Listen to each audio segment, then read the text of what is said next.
Good morning. Welcome back. Thank you so much for staying with us. You're watching Morning Cafe.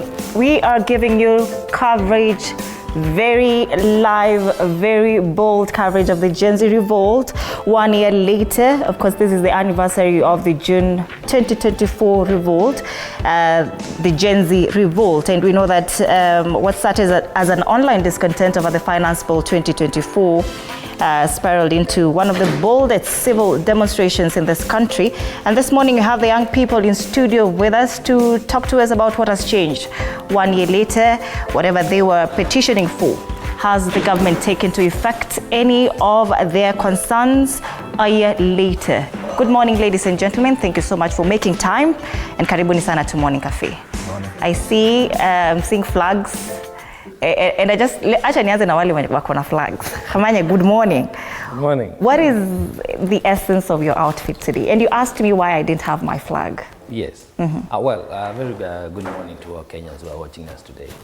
And today is one of those special sad days because remember it is 1 year since the revolution.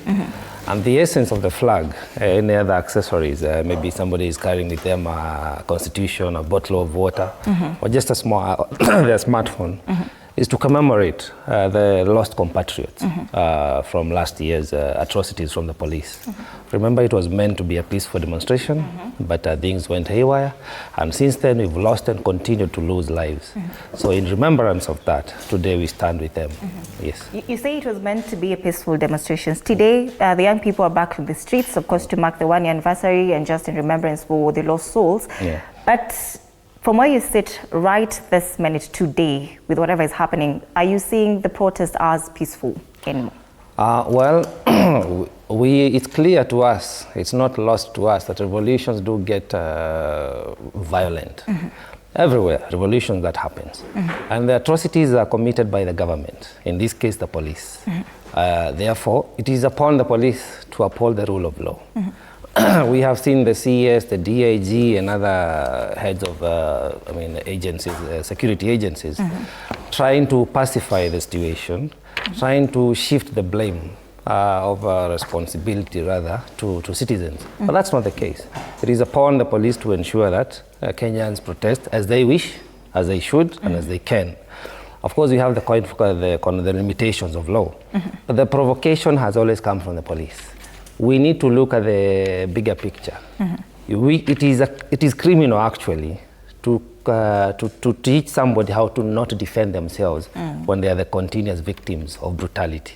So when the police say that people must come peacefully, but who's trust? Why are we here? It is because of a failed regime. It's because the government is not delivering. If the government was working, if the systems were serving us as Kenyans, we would not be in the streets. So they need to take responsibility first by serving Kenyans as they should before they start now setting up the police against the people. But today, policemen are also human beings. They are Kenyans. They are our brothers and sisters and our parents. I do not expect them to shoot somebody today. All right. Nkatha, you have a Kenyan flag. What is the essence of it today? The Kenyan flag is a symbol of the commitment between the government and its citizens. I want to quote the national anthem, which says, "O God of all creation." It is a prayer. Bless this land, our nation. Justice be our shield. So when we talk about justice, this 1 year later, we are remembering the ones who are lost and also asking government to be within the confines of the law, through the Constitution, to protect its citizenry. Going out 1 year later, remembering is to show that every person matters. It doesn't matter who you are. You're on the street because of a reason. And so this Kenyan flag is to say, I'm Kenyan. I'm not going to watch by the sidelines as things go haywire. And being a Christian, and this nation being Christian, is to speak or appeal to this government to listen to its young people. They are out there not in defiance, but because they are pained, they are tired. And I'm in the recovery space, mental health. This month is Post-Traumatic Stress Disorder Awareness Month. You may not have lost somebody, but Kenyans died. there is pain, there is loss. We cannot ignore it. We cannot be silent about it. We have to be able to have these conversations. We have to acknowledge that there's something that has gone wrong, and we have to stand as citizens to protect that. So that's what this flag means for me. I've always worn it on my wrist. My earrings have always shown Kenya because I didn't choose to be born here. But I will not watch, as a God-fearing woman, the things that are happening in this nation. I respect authority, but this same authority has to be within the Constitution to protect its people. And when there is justice, then peace can be there. Unity can be there, and then there'll be plenty. But today, lots of businesses have closed. Is there plenty? No. There's no peace. There's no unity. Why? Because the issue here is justice. And there is a constitution that guides us. We need to go by the law. Yeah. Is the government living by that? Justice be our shield and defender, from where you sit in Katha? So far, so good. A year later, do you think they learned anything from that demonstrations last year? They have to. They need to accept. What I feel is there's a lot of defense. They're being very defensive. Yesterday, the Ministry of Interior sent out a do's and don'ts. That's fine for the citizens. Don't go to State House. Please, Gen Z, don't go to State House. Those are protected areas. But we are picketing and walking in the street. But I feel the government needs to do more. They need to listen, then act. But unleashing the police, not keeping them accountable, is what is making things even worse. So that is my response. All right. I'm told we have a victim of the Gen Z 2024 protest, just by show of hands. Kindly introduce yourself and tell us, what does this day mean to you a year later, being a victim, of the Gen Z protest 2024? Yeah, this day for me, it's let me just explain in a language I know. First of all, I've never been to any interview to tell my story. Secondly, explaining it in English will be a little hard for me. It's okay. So let me explain it in the Gen Z way. So, first of all, mimi naweza sema kitu moja. Siku kama hii ni siku kubwa sana. Nakumbuka hiyo siku yenye nilishutiwa. Cause nikishutiwa tulikuwa tunatoka parliament. Na siogopagi kusema cause penye imefika hii nchi, the only thing enye imebaki ni kukufa, na afadhali tukufe tukiitetea. Kitu moja yenye naweza sema, 1 year later sionangi kama serikali wamelan. The only thing na feel wamelan ni kukuwa waoga. They're just fearful. Na kitu ingine ni maybe because if they had learned, they would have replaced the CS with competent people. Instead, they recycled them. Yeah. So another thing is, and it's so hard to explain. Where were you shot exactly? On the butt. Yeah. Has it healed? Was it removed? No, it was not removed. If it's removed, it can cause things like fistula. Na vitu kama hizo. Yeah. So how has life been a year later? A year later, hakuna kitu imechange. Saa hii ndo na feel more afraid because every day when you walk unaangalianga kando uone kama maybe siku yako ya kuabductiwa imefika. Every day unakumbukanga tu the bullets, the way they were sounding. Kila siku, so hakuna kitu imechange. Are you in pain? Sometimes I am. When it's cold, I am in pain. Yeah. All right. Let's hear from Muchesia. Just clarify. Last year we were, the young people were on the streets over the finance bill, but 2025, a year later, we are back in the streets. Of course, the narrative has been to mark the anniversary of those that lost their lives in that protest, but it isn't quite clear. Are we fighting for justice? Are we fighting for over police brutality? What are we back on the streets for? Okay. I think one thing we need to realize is that young people went into the streets because they were calling for accountability. And they did so in their own right, according to Article 37, I think, of the Constitution of Kenya. But they were violated by the state. And I believe that they had their own right to, or we had our own right, because I was also there, to call the government and anybody who's in the government for accountable.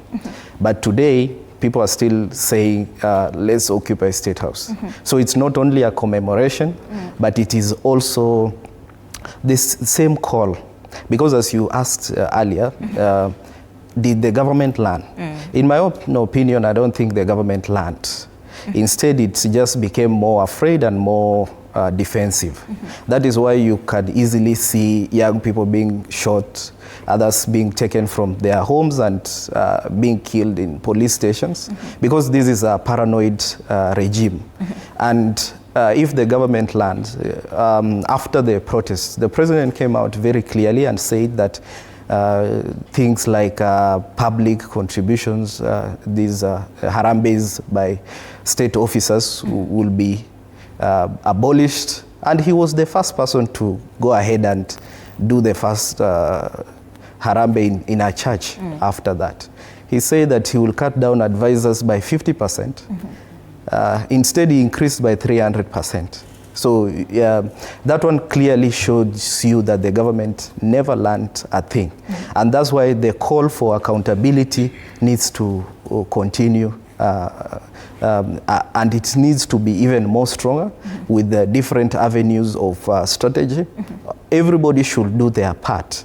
And for me, the biggest thing that makes me think that the government never learned its role is the fact that young people are still being shot, even live on the streets. Number two, I think the fact that we even have something we call empowerment projects being run around by the deputy president. Yet we have many pressing issues that these monies can be used for. These, I think, they are just programs for bribery of the voters in the near future, and it's reactions of a failed, panic-stricken government. Yes. Gaku, from where you sit, do you think the emotional energy of that day has been sustained since June 25th, 2024 up until today, or was it just a temporary peak? Yeah, thank you so much for the question. I guess no, and I'm sure no. Yeah, because actually, first allow me to recognize the day. It's the day that we are commemorating that day when we lost lives, and we are not here just to commemorate it, but to demand the lives that were lost. They need dignity, not just memories. And yes, and what does justice look like for you as Sindwa?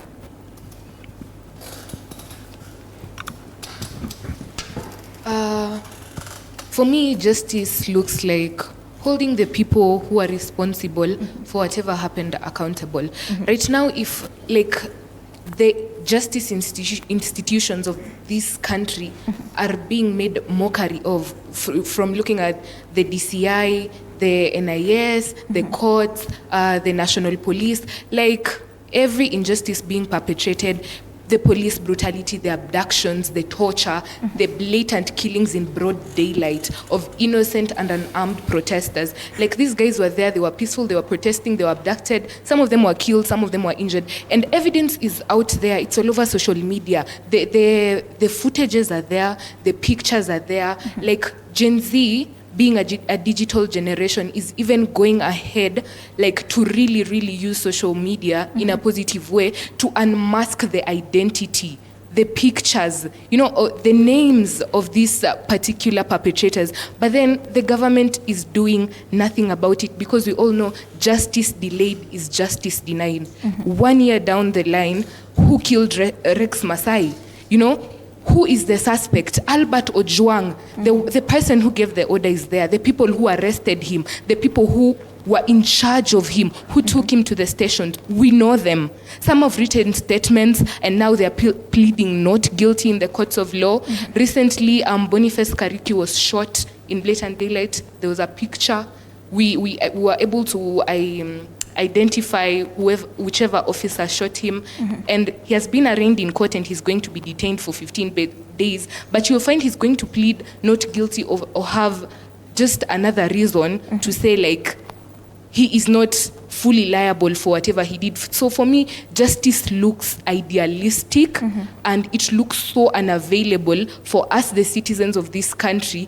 Just because we're not in the government, it looks like we are powerless, like we're not privileged to justice. Because we see people being given money as compensation to heal trauma, to heal wounds, to forget and not fight for the rights of, for justice for the people they lost. So for me, justice in Kenya right now, it has been assaulted, it has been stained, it looks unattainable. And we have people in positions of justice to deliver justice, and they're not doing anything about it, and they're being paid. We also need to hold them accountable and ask, why is this not happening? So for me right now, it's very painful for me to see every day that people are being killed, people are being abducted and tortured for no justifiable reason. People are not following the constitution, the rules of law. By the time you're arresting someone, where is the warrant? Why are you detaining them? Is torture allowed? So for me, justice looks like a very scary dream, an idealistic dream that can't even be achieved. So what can we really do? Because if people are going back to the streets, of course, to demand for justice, you're saying right now we are fighting maybe a losing battle from what I'm getting from you. But if we are fighting for justice, then how are we going to find it if you don't see it happening?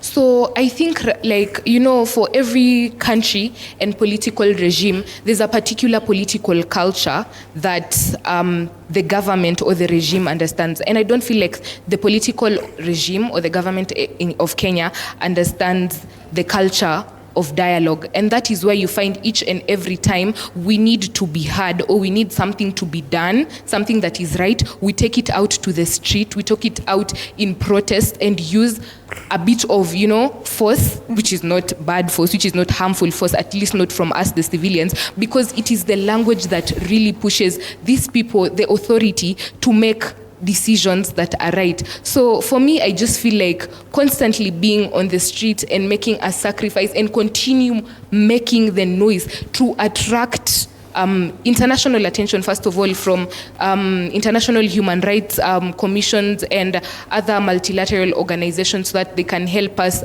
deliver this justice. We need to really, really utilize the media and shed spotlight on whatever impunities are going on right now, because I just feel like dialogue is simply not going to work. So we'll have to keep to the streets and continue making noise and noise and noise until finally, even if it takes sacrifice, by the time we would have gotten there, even if it would have taken sacrifice. And I hope that maybe 1 year, 2 years from now, when it's June 25th, we'll sit here and we'll have something good to remember. We'll say we went to the streets, we made noise, we fought, we were killed in the cause of justice, in the cause of demanding for accountability. And today, we are happy that people who were responsible have been, held accountable. All right, let's cross over to Holy Basilica. Wiper leader Kalonzo Musyoka is currently addressing the press. Let's listen in. It needs to be nurtured, and we want to assure them that as their parents, we understand their pain. We feel the pain. We do feel the pain with them. Having said that, a barricaded city, what does this mean? William Ruto has declared it now by action that is truly a public holiday. Truly a public holiday. Of course, the damage that comes with this kind of barricading should wholly be attributed to William Ruto's administration. So we want to reiterate that even if they deny us today the possibility of going outside Parliament, the main entrance to Parliament, and lay wreaths there, I can tell you in the years to come, this is clear in my mind. In the years to come, this will be celebrated as a national holiday, properly, with people able to come to Parliament and without let or hindrance, without having this heavily armed policemen, armed to kill their own citizens. What a shame. So Kenyans must remain bold. Kenyans must remain resolute, and so this is a very important day. In fact, one of the most important days since this country gained independence in 1963. We have had various attempts like amending the constitution and giving ourselves a new constitution in 2010. And actually on the strength of this constitution, these young people came out. Under Article 1, what I'm wearing here is the only thing they were armed with was Article 1 of the constitution. They are very clear. They're very clear. We have here a document that will stand the test of time. And nobody, no William Ruto or Kanja or Sakaja can do anything about it. This is a new country. And therefore we must prepare it for the owners, the young Kenyans. As the leader of the united opposition, you repeatedly said that today will be a public holiday to join the young people. What was the plan? You've already mentioned laying of wreaths, which appears, or so far looks like, may not happen. But what did the opposition have in mind when you declared today a public holiday? Because of heavy remembrance. This is not the usual type of remembrance. In 2023, we are not even allowed to come to a church like this, and we really must thank the Catholic Church for their magnanimity and their sense of understanding. In fact, we understand that on the 29th, all the Catholic faithfuls and the Catholic Church, we had this from Bishops Anyolo and Muheria and others, will be commemorating this event. Therefore, it was out of a sense of duty and a sense of nationhood that we declared this a public holiday. We didn't want to gain cheap political mileage because we are not the type to do so. It is out of a deep sense of commitment to this country and the welfare and the future of this country that we made those announcements. Noah Kipkemboy from KTN. Yes, no. My question is sort of calling to order the political class. And I know we don't want to mention classes in this particular situation, but this issue of goons, it is an economic disparity question and people taking advantage of that disparity and utilizing people against its own people. Call to order the political class in this issue of goons, please, sir. Goons. Goons. I'm told even the international community have actually accepted that terminology.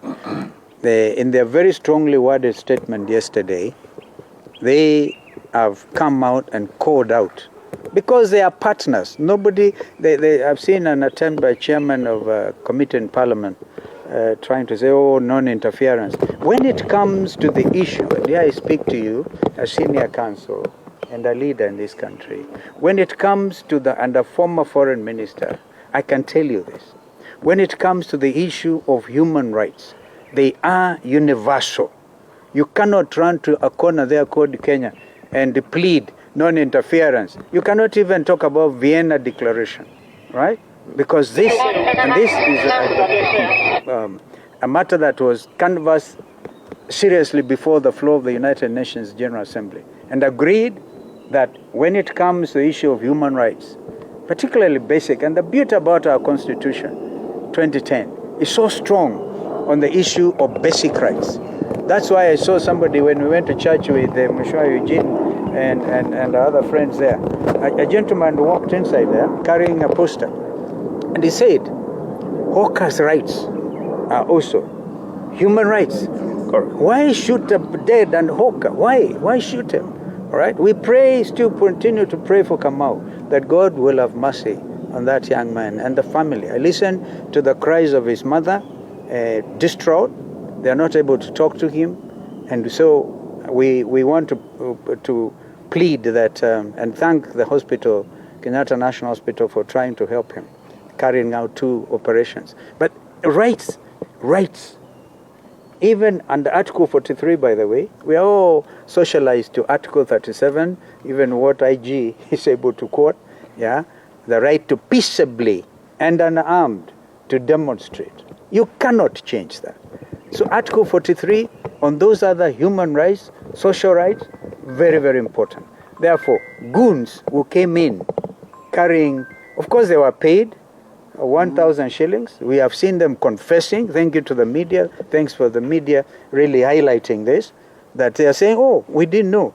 It is a very shameful thing.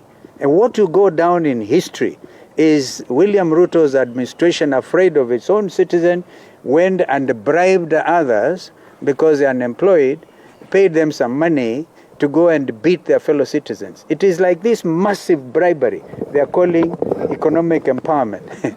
They go carrying 3 million shillings from William Ruto, 2 million shillings from Kindiki, and then after that they take the same money and they go to the next station, they do the same thing. Whom are you trying to deceive? So people are ready for that money. As Rigiji likes to say, kulia hapo, don't even take it home. All right? Yeah, last question. Empowerment. So they call it empowerment. Kenyans are beyond that. So I think that our Gen Zs and others are able to see that, the millennials, Zen Zote are able to tell these people, stop the jokes. These are serious jokes. And last question from me. And I think that before we leave the issue of goons, I think we want to ask William Ruto, you cannot take our police over 12,000 kilometers away to deal with goons, in gangs of Haiti. Then you are back home, you actually sponsor goons against your own citizens. And you let your police walk with these goons on the streets of the capital of our country. Now, who is fooling who? I think we want to tell him that, you are riding on the back of a tiger. Once you create these goons, no one is capable of controlling them. That's why Haiti is where it is today.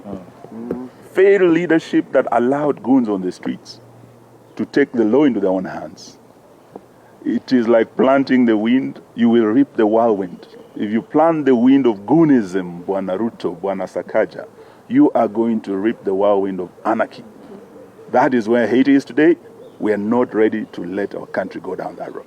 Thank you. Last question from me, Your Excellency, is what we saw last year, what took the people to the streets, what Kavuli here went through, abductions, is still happening even as late as last evening. Gentlemen abducted in Mombasa, a gentleman picked from Kino, others here in Nairobi and Kitengela. Yet this is the very thing that is making Kenyans angry. They will try to style it as arrest. So far we do not know where those gentlemen are, so we cannot call it an arrest. They were not informed why they were being picked. What would you say of this government or the police or doing the same things the same way? People complain of abductions, it's happening even today. You see, it's a very wicked approach, trying to circumvent what the Constitution has laid bare, as I tried to explain earlier. Because they realize the only avenue available to them is a very primitive approach by abducting your citizens without a warrant of arrest, without anything legal. And we continue to call them out. They will be caught up with by the long arm of the law. You cannot escape it. They will be accountable. So, because for me, the 25th of June will now become the Youth Transparency Day, the Youth Governance Day, and this is it. So if they continue these abductions, because one young man, for example, just sends a post, all right, then they're afraid. They're so afraid that they have to escape from the city. It's so amazing. So amazing. So we continue to call out on abductions, and as I said, the People's Restorative Justice Commission will hear all these cases of continuing abductions, and we'll continue to say no to it. And where occasion demands, we'll go to court. We even talked about state capture, because Kenyans will still want to know about ile mbolea nduni, mbolea gush, all right? They want to know. Those are issues of trying to mess up with the economy, the Gupta type of style in South Africa, and the Andani dues. We want to know, by the way, who was paid what for that JKIA matter. And of course it was withdrawn. We know they're angry about the fact we forced.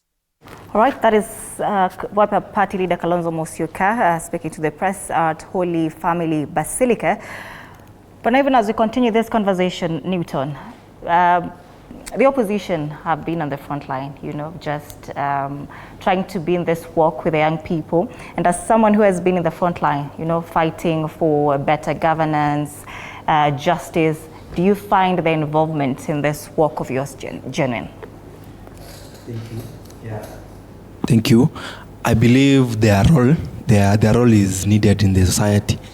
When they come to at times like this, if you didn't have any opposition, then the government would do whatever they want. Then there will be no justice. At least when they come out and say, this has been happening, this has been, and all as you know, if somebody like Rikiji tells us something has happened and we see it has happened, that scores the role of opposition. The Constitution states, clearly states that there is the role of the opposition to national politics. Mm-hmm. Yeah. All right, let's hear from Ruth now. Even as people go back to the streets today, Ruth, are there grievances met, and what are the grievances today? Thank you for the chance. I believe that the reason as to why the young people are going to the streets today, it's not that they are going there with no reasons. Mm-hmm. They are going due to various grievances. Mm-hmm. We feel like 1 year ago, we went to the streets because we wanted to be heard by our leaders. And the reason as to why we elect leaders is so that we can feel ourselves are being involved in this democracy. We say that democracy is the rule for the people, of the people, and by the people. Mm-hmm. So the grievances that are taking us there is because we feel like the leaders that we chose are making us feel that we are unheard. Mm-hmm. We need to be heard, and that is why we are going there. Mm-hmm. Yeah. But there have been calls for, you know, the young people to engage in dialogue with the government, and of course, government has time and time again called for, you know, just dialogue so that you can find common ground. But you're saying the government is not listening to you. Are the young people ready to listen to the government? Yeah, I can say that it depends with what we are getting in return. We were in the Maandamano 1 year. Today we are marking 1 year since it started. But the grievances that we have been representing to this government, we feel like we are being unheard. It's as if we are now rotating. It's becoming a habit where we are going there and nothing is being done. Mm-hmm. So I feel like we are ready to listen to the government, but they should also be ready to listen to us. Mm-hmm. Let us have that sense of belonging, that we belong to this country and that our voice matters, and that we are not going there to Maandamano simply because we don't know what we are doing. Mm-hmm. We are going there because we need a solution to this country. Mm-hmm. It's the young generation. It's not our happiness. We don't have joy in our hearts to keep on going there day in, day out. We are not going there because it's enjoyable. We are not going there because we have no other things to do. But we are going there because we know that our country, Kenya, can be a better place, and everything that is happening right now, mm-hmm, that can be resolved. It's been a long since we had good news in our televisions, when you in various channels. All right, Ruth, just hold on to that point. Let's cross over to Mombasa. My colleague Quinto Wafula is on standby. I understand protests have already begun in that city. Quinto, good morning. How is the mood in Mombasa? Thank you so much, Ann Odida. I am at, this is Moi Avenue, ndio barabara ambayo tuko, jinsi ambavyo waona nyuma yangu, idadi ya waandamanaji inaendelea kuongezeka. Kumbuka walianza shughuli hii katika eneo la Cathedral, ama ICK Cathedral hapa jijini Mombasa. Hadi kufikia sasa walianza idadi ndogo, hadi kufikia sasa idadi imeendelea kuongezeka hapa katika eneo hili, wakisisitiza uwajibikaji. Jinsi ambavyo vile vile umeona kwenye picha pale kwamba vikosi vya polisi vimekita kambi hapa. Idadi ya polisi mmoja kati ya wanaharakati ambao wamefika hapa. Ni nini hasa mnashinikiza siku ya leo? Anza kwa majina, naitwa Francis Auma, mimi ni mkereketwa. Tuko na majenzi leo Mombasa, tumejitokeza kufanya maandamano ya amani. Vijana walikufa hapa Kenya mwaka jana, June tarehe 25. Kwa hivyo leo ni kumbukumbu, tumetoka kanisani hivi tuko barabarani, tutazunguka Mombasa nzima kutoa malilio yetu, kutoa ghadhabu zetu, na vile vile serikali lazima ilipe hao watu. Sisi tumekasirika, ndio maana tuko barabarani, na leo ni leo County Commissioner tutapatia petition ya kusema kuwa enough is enough. Hadi kufikia sasa, labda hadi kufikia sasa utuambie, hadi kufikia sasa hali iko vipi tangia mlipoanza hadi kufikia sasa? Hali shwari kabisa, mambo mazuri, vijana wamejitokeza na wala hatuogopi mtu yoyote. Naam. Tuko ngangari, tuko chonjo. Mimi ni Mkenya mlipa ushuru. Leo hii tumetoka kukuja barabarani kuexpress our dissatisfaction. Serikali ya Kenya wamekataa kutusikia. Ruto amekataa kusikiza wananchi. Alisema ya kwamba hakuna kijana ambaye atakuwa abducted. Mpaka leo hii vijana wanaendelea kuwa abducted. We are not going to surrender. We are not going to leave the streets until we find the justice.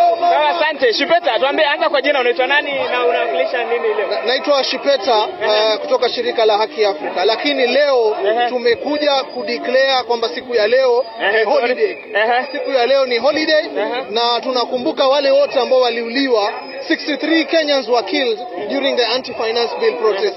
So we have come to commemorate them, to respect them and to appreciate their sacrifice in liberating this country. Hadi kufikia sasa vikosi vya usalama tumeona polisi wamejitokeza. Labda maoni yenu ni yapi hadi kufikia sasa? Polisi tumewa notify. If a police officer misbehaves today, we will do citizen arrest. Tutamshika police officer yote ambao anapiga tear gas. Naam. Asante sana. Mimi ni James Ogare, mwanaharakati. Nataka kusema ya kwamba sisi tunafanya maandamano ya amani na tunaheshimu sheria, tumeheshimu katiba tangu mwanzo. Ile provision ya 37 ya katiba tumeifuata tangu mwanzo by notifying them.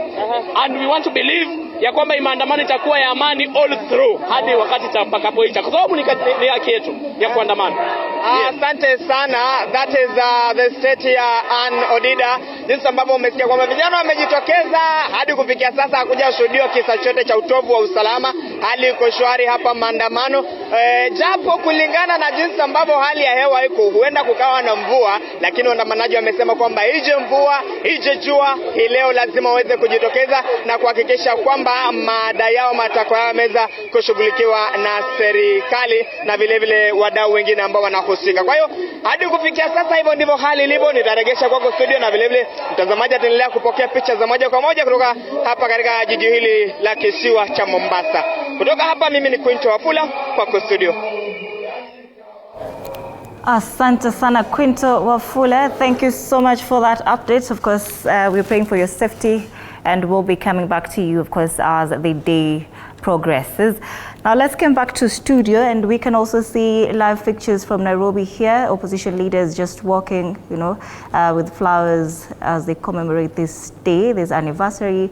And we see live pictures as well from the Nairobi Central Business District as the opposition leaders are taking their walk down the streets. But Wycliffe, Ruth is talking about the government is not listening to the young people. But I asked the question, are the young people ready to listen to the government? Thank you so much. First, whatever we have today, it's caused by the government of Kenya. It started with financial bill 2024-2025. And I can say that if government could listen to us before, when the youths were against financial bill, I think whatever is happening in the country could not happen today. Whatever is happening. So we as youths, we are trying to listen to the government. But the government is going on beyond failing the protest. Because the government can speak today and tomorrow things change. Like the other day, when President from Finland visited the President of the Republic of Kenya, President himself says that those who have been abducted, they are all released and they are in their homes. And the other day, tulisikia mama mwingine akilia hajawahi ona mtoto wake in the last 1 year. Today is 1 year. So we do ask ourselves, what is happening? So unapata the Gen Zs wako na machungu. The second thing, we are trying to just like cool ourselves as Gen Zs, but things just popping up daily. Like the story of Ojwang. Ojwang was just, the other day Ojwang was just from home to Nairobi and was killed. Nobody knew Ojwang. That is the truth. We knew Ojwang when Ojwang died, when he was killed. That is now fueling another protest. You know, Gen Z is a Gen Z. Yeah. So we are trying to listen to the government, and but they don't listen. The government promises many things, but they never and ever follow their own instruction. All right, Jennifer, do you think much has improved since June 2024 in regards to the things that you are agitating for? Has the economy improved? Has the state of politics improved from where you sit? From where I sit, I feel like 1 year down the line, I think there are few things that have improved, and I feel like there's still more to be done. Especially the commitment that the president and the state did put towards after the first protest day like today. I feel like there's some few changes, but not much has been done yet. Yes. What are the changes exactly that you see as positive from the June 2024 protest, Jennifer? I remember we talked about the changes on the cabinet, the CS, the PS, we saw that. Right now, I think we now have the youngest, the Gen Z, CS, the PS, State Department of the Youth Affairs and Economy, Creative Economy. And I feel like, gone are the days where the president would say that this and this need to be done, and it was done. Today, the president will say this and this need to be done, and it won't be done. And the question comes, who is failing who? Because if then the president, then Moi would raise his, sword and say, his hand and just say that so-and-so need to be in the government, so-and-so need to step aside, that will be done. Today, when the president says something like that, it's not done. So who is failing who? The government of the day, the UDA, the ruling party, they had their manifesto. There's the good manifesto that made everybody fall in love with the government that is ruling today. But what is happening, such as when the president or his government says that this and this needs to be done, why is it not be done? And I feel like the people that he has, starting from the PS, the CS, there are so many agencies that they're supposed to deal with, let's say, like injustice that are happening today. And I feel like they are not doing their work. And they need to be accountable enough. And that is the rage, that is the disappointment, dissatisfaction that the young people we have today. And that's why even 1 year down the line, we've had several protests, we've had several demonstrations. Still, young people trying to express their dissatisfaction. And as much as we are saying that the young people have been heard, I think they've shouted enough from the street, and I feel like they are yet to be, they've just been seen, they are yet to be heard. Okay. Let's cross over to Kisii County. My colleague Alfayo Kombo is on standby with updates from that area. Kombo, good morning, how are you? Alfayo? Alfayo Kombo is on standby in Kisii County. I understand protests are already ongoing there. He'll be joining us shortly just to bring us up to speed with the events that are taking place in Kisii. Alfayo Kombo, good morning. Thank you very much, Anodida. As you can see, I'm in the Kisii capital roundabout, the famous roundabout where we had the epitome of all devils. demonstration during the 2024-2025 finance bill demonstration. And as you can see with me here, there are various residents. There was a bonfire right there that was already been lit, and various demonstrators have already arrived here in order to commemorate the fellow youths who had died during the previous demonstration. If I may give you a picture of what is happening in Kisii County, remember today various shops have been closed, various vendors have stopped doing their businesses. What is going on in Kisii? There are only those who are selling masks, whistles, and vuvuzelas, flags of Kenya, and all other handkerchiefs. Those are the only ones who are permitted to do their businesses today here in Kisii town. But most of the vendors have been forced to close their businesses today here in Kisii town. As you can see here in Capital Roundabout, police officers are moving up and down to ensure that nobody is interfering with these demonstrations. They are making sure that peace is being maintained here in Kisii County. As you can see, if the camera person is able to show you, as you can see the other parties whereby during normal days, businesses continue at high stake, whereby you see vendors have placed their clothes, those who are selling mitumba sellers. But as you can see right now, that place is very empty. You can see shops have been closed. Others are halfway open today here in Kisii County. Businesses have been closed. You see the upper side. These are restaurants that have been closed today. This is a business that is always busy during a normal day, but business people have closed their businesses. This is to show you that every business person is at panic today. As my camera person can pan, you can see the other side. People are just trying to buy flags, vuvuzelas, whistles, in order to join others in these demonstrations that are today. And as you can see, I can have a talk with some few residents who are here.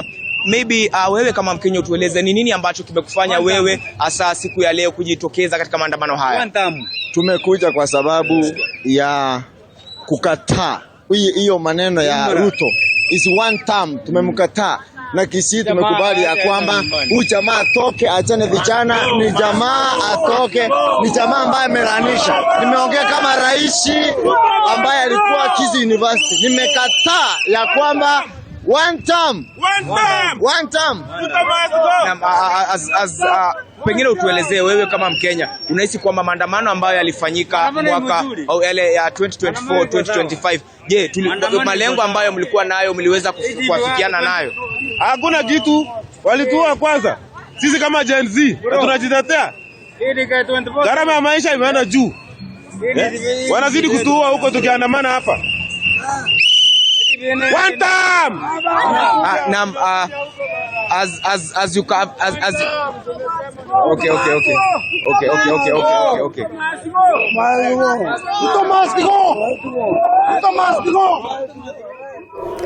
All right, thank you so much, Alfayo Kombo, for that update on the protest happening in Kisii County.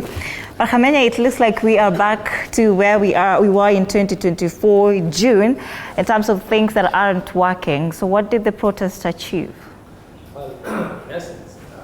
What we have achieved is advancing our voice as the public and the disquiet and dissatisfaction about this regime. Remember, if you look at it categorically, as a country, we have a constitution, we have a governance structure. There is how things are supposed to be done. There is how we are supposed to communicate as citizens regarding how we want to be led. And that is through electing people into various offices. You have the county assemblies, you have the National Assembly, the Senate, and the executive. Now, things started going down when the representatives of the people who are the members of parliament became compromised. And we have rendered them incompetent because they do not represent the voice of the people.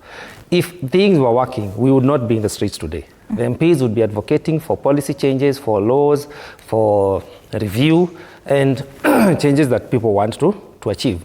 Now, when that collapsed, we have no other choice but to take back our power that we have delegated to them.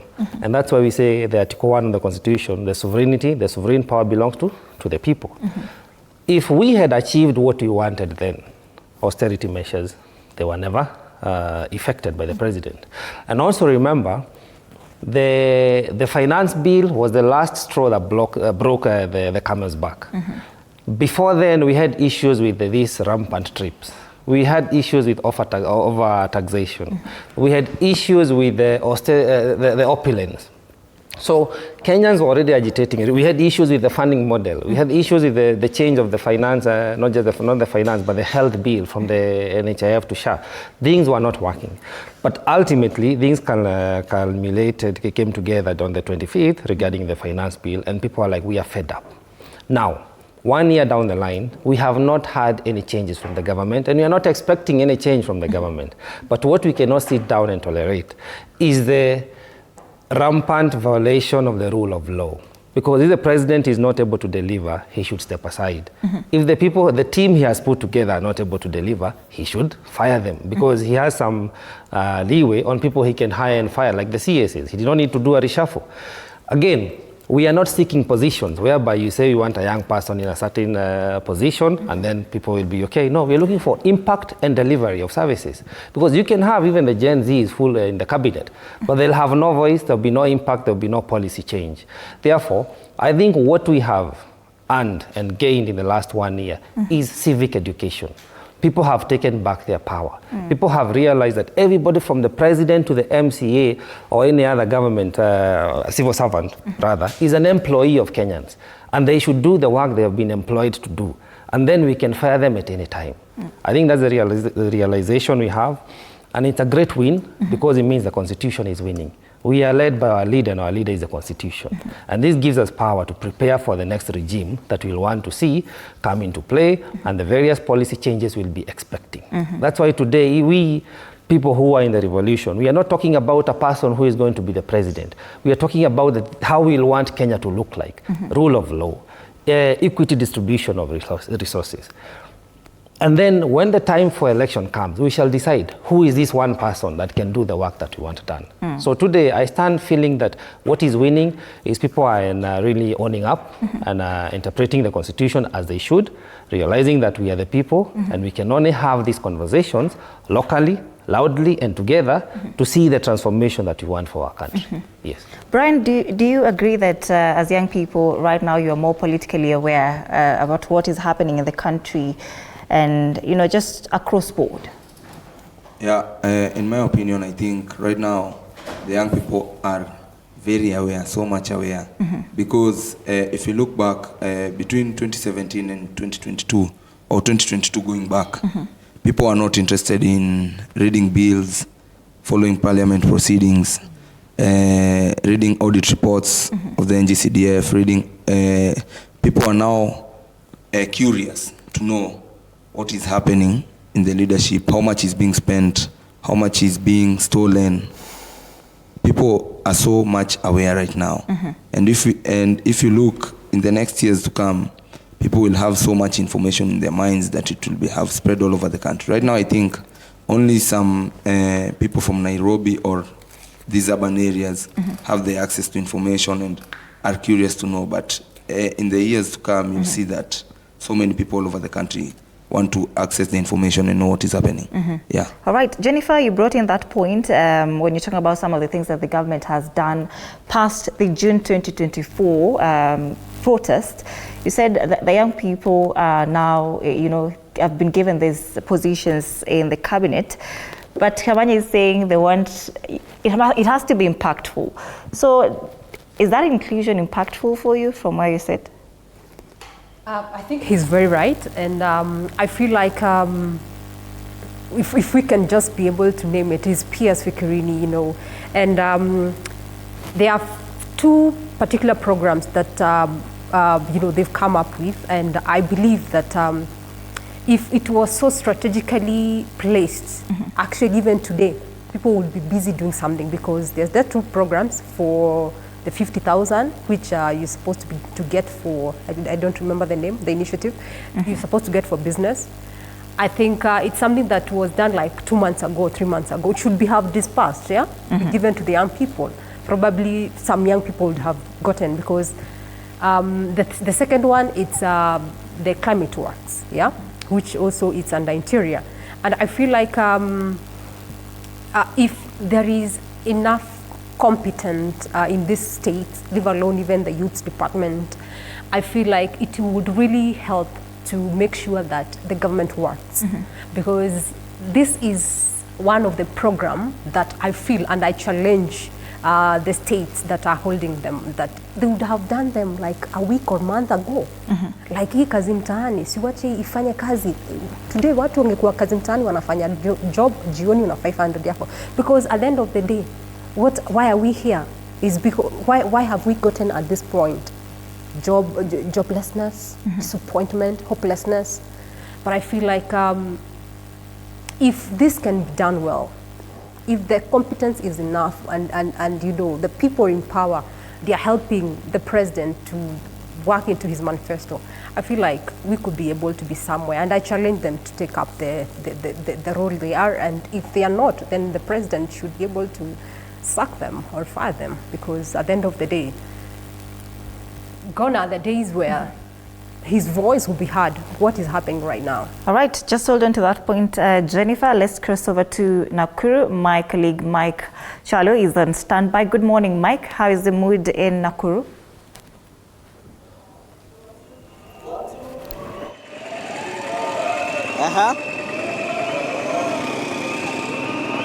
Thank you so much. Na tuko katikati mwa jiji la Nakuru, barabara hii ya Kimati Street ambapo maandamano, vijana wameweza kukusanyika, na ukiangalia upande wa nyuma yangu ni vijana ambao wanaandamana katika jiji hili la Nakuru. Wamejitokeza kwa wingi, maduka yamefungwa, shughuli za kawaida zimeweza kusitishwa, na maafisa wa polisi pia wameweza kushika doria katika eneo.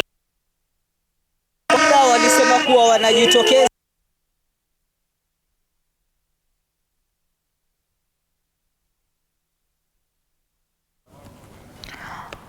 All right, we'll be getting Mike Kyalo once again in a few minutes, hopefully, once we sort that out. But Muchesia, of course, there was a clear message of discontent in 2024 June with governance, taxation, and youth exclusion, which was a major problem during that time. So do you believe the current administration from that has made real policy adjustments? First of all, Anne, allow me to say that the former American president, Harry Truman, said, the buck stops here.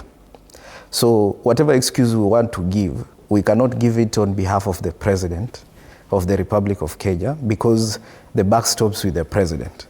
So whoever acts in government, at the end of the day, we look at the leader, and especially if there are appointed personalities that he has appointed together with the other bodies. Number two, before I answer your question, I want to comment something that Newton said on the role of the opposition. Yes, the opposition has a key role of informing us, and we are happy that even the impeached former deputy president is quite vocal on informing the government, on informing the citizens, on some of the issues that have been going on. And this one is bringing light on some issues, because if you look at even the trends on how he explains them, they make sense. But as young people, the country or Kenya needs a rebirth. This renaissance cannot be brought about by these same people. And if they are genuine enough, then they ought to support newer, more vibrant leadership that will take over the state and initiate this change or the renaissance that we are yearning for. And personally, I always tell myself that we need to start, first of all, by making sure that anybody among this leadership who was in the Moi government, this is Kalonzo's of this world, Mudavadi's, Wetangula's, Ruto, Gideon Moi's and the rest, should not be given an opportunity to serve. They served this country in their own right.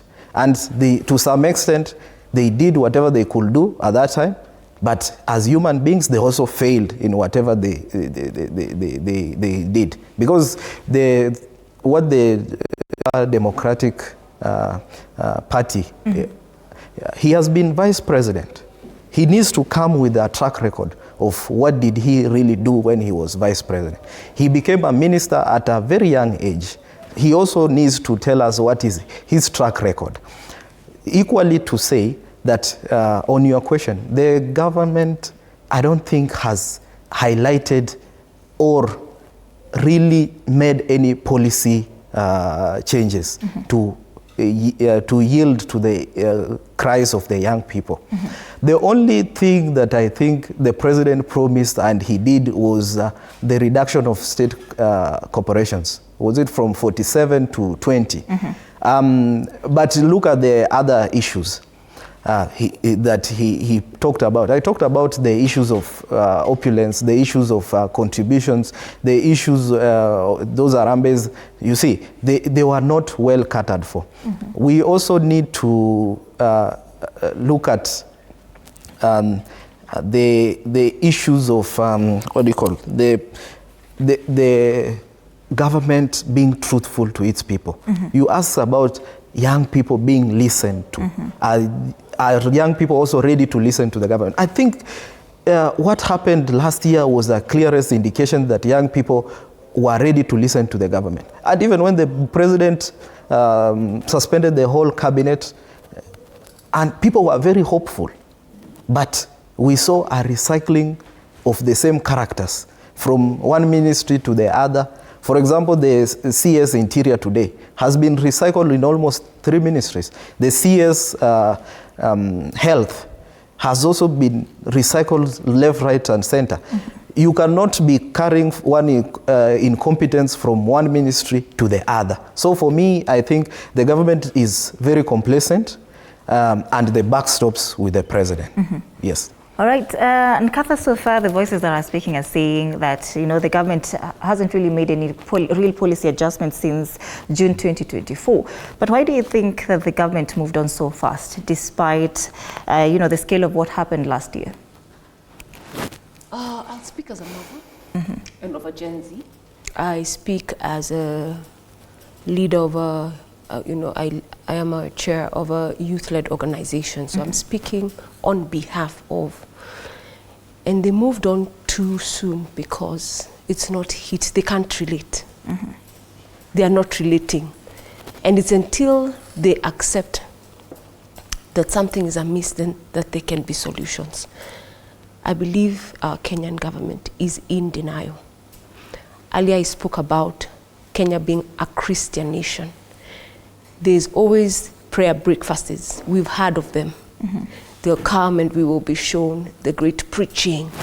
We see conviction, you know, and the leaders there, wow, you know, they're like, oh, yes, yes, we accept, we will change.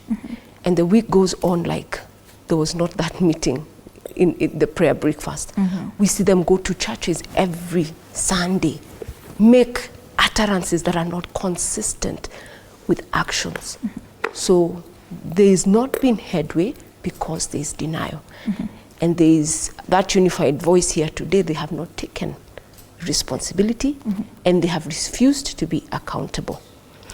Recently, I was in Rwanda and I made sure I went to one of the memorial sites. And I'll tell you for a fact, today, it is about the 60. It is about the souls that were lost. Those were young men and women who went to the street exercising their right. And they were met with violence, they were met with death. Today is about them. In Rwanda, in 100 days, 1 million were dead. Why? Because people kept silence. In Kenya, we are pleading with this government, please don't brush aside the pain. Brian is sitting here with us. He has a bullet in his bum. And during the cold, it pains him. He's a lived experience. I would urge government to soften their stance and be able to address the matter at hand, instead of assuming that they're just going out into the street to do whatever the young people are doing. But there is corruption. There is, the wage bill is exaggerated. We see the affluence. You know, when you come to Kenya is where you know there are like 10, 20 chase cars. But then the people who are living below $1 a day constitute for the majority. So Kenyans are just tired because this big gap is causing the people at the top not to relate with the people at the bottom until the day they are able to relate. And that's why I'm talking today as a mother. The president is a father. He has a wife who is the first lady of the nation, who is a mother. Today I'm pleading and just saying, these are your children. These Gen Zs are your children. They are not going to be led by force. They just want you to listen. They are angered and they are pained. And 1 year later, there's not been much change because we've seen how positions, even some that are not constitutions, are being handed. We are seeing the excessive use of these monies. So until our president is able to relate with the people, the Gen Z, then he can be able to lead this government in the direction it should. So today is about the 60. Today is about the many thousands that were abducted, some still missing. And then to make matters worse, when you hear about the shootings of last week, because today was to happen, 1 year was to happen, but last week, people went to the street and then the police shooting at close range. What happened to preservation of life, not using live bullets, you know? So a lot has to be done. I also want to highlight the mental health aspect. Even the president himself, he must be faced with so much on his plate. I can't speak on his behalf, but anyone who is faced with what he's being faced with today, how is he coping? You know, if Gen Z are in this state and they are angry and upset, we as a nation need to address mental health. And when people talk about mental health, already someone is saying, I'm not mad. It's not about madness. It is, how are you able to cope in a healthy way? Going into the street to walk peacefully, to demand something is healthy. The unhealthy part is when now you're going out to loot, when you're going out intentionally to do wrong, yeah? But then in general, how are we coping with loss? How are we coping with the economic burden? How are we coping with what is going on in this nation? We cannot be that ostrich with its head buried in the sand.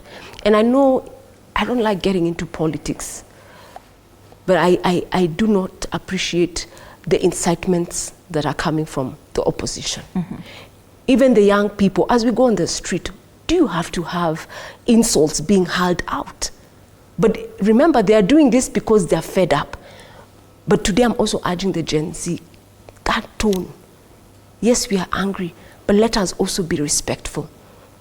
I have a son. Today, if he came and told me, Mom, mwongo, Mom, sijui hivi, even that relationship is not respectful or honorable.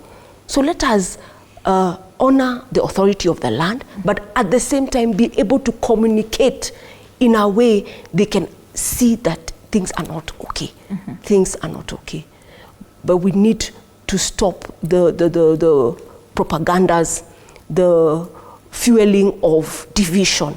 Because like I said in Rwanda, every district has a memory site. And it depends on where you go to, one is worse than the other. You see skulls with machete, you know, imagine bone shattered. And there's the wound to which says, I am because we are. Kenyans, we need to be our keepers. Yes, we're on the street, but what next? Will we raise, will we ban our country? No. Gen Z is already a force. We can be able to shape the direction that this nation needs to go. And every revolution has to have a shake-up such as this.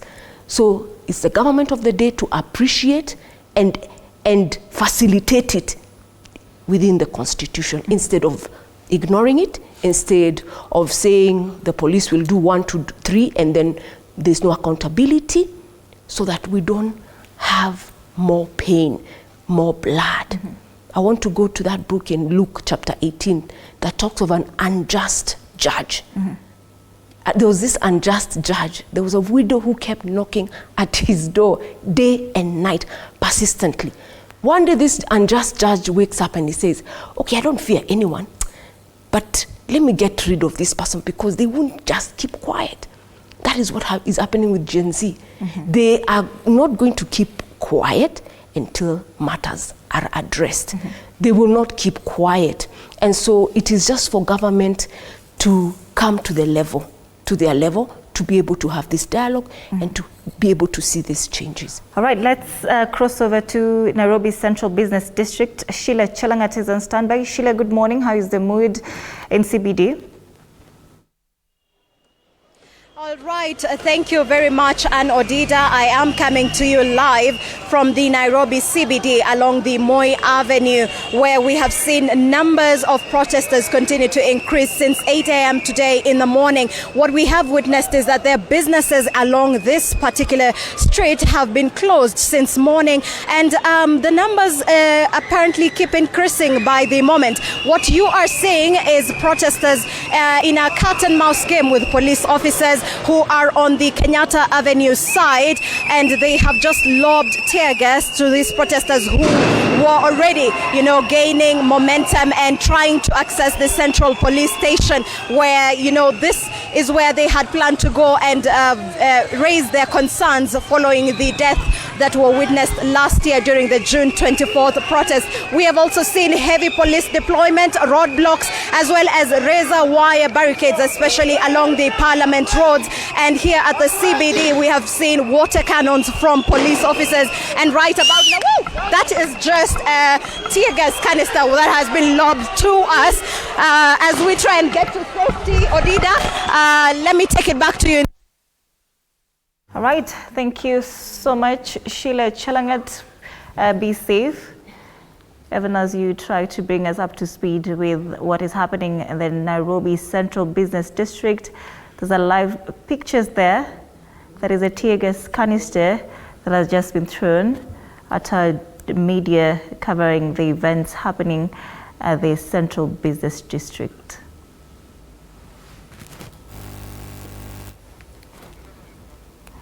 All right, Brian, watching that and seeing what is happening right now, being a victim, how does that make you feel?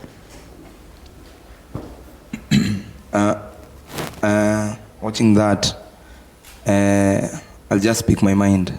Number one, I feel great the people are fighting for their rights. That's number one. Number two, I don't know what triggered that situation whereby the police officer just threw a tear gas canister at a media personnel covering the protests. So if you look at it, it's always the police who trigger violence, nobody else.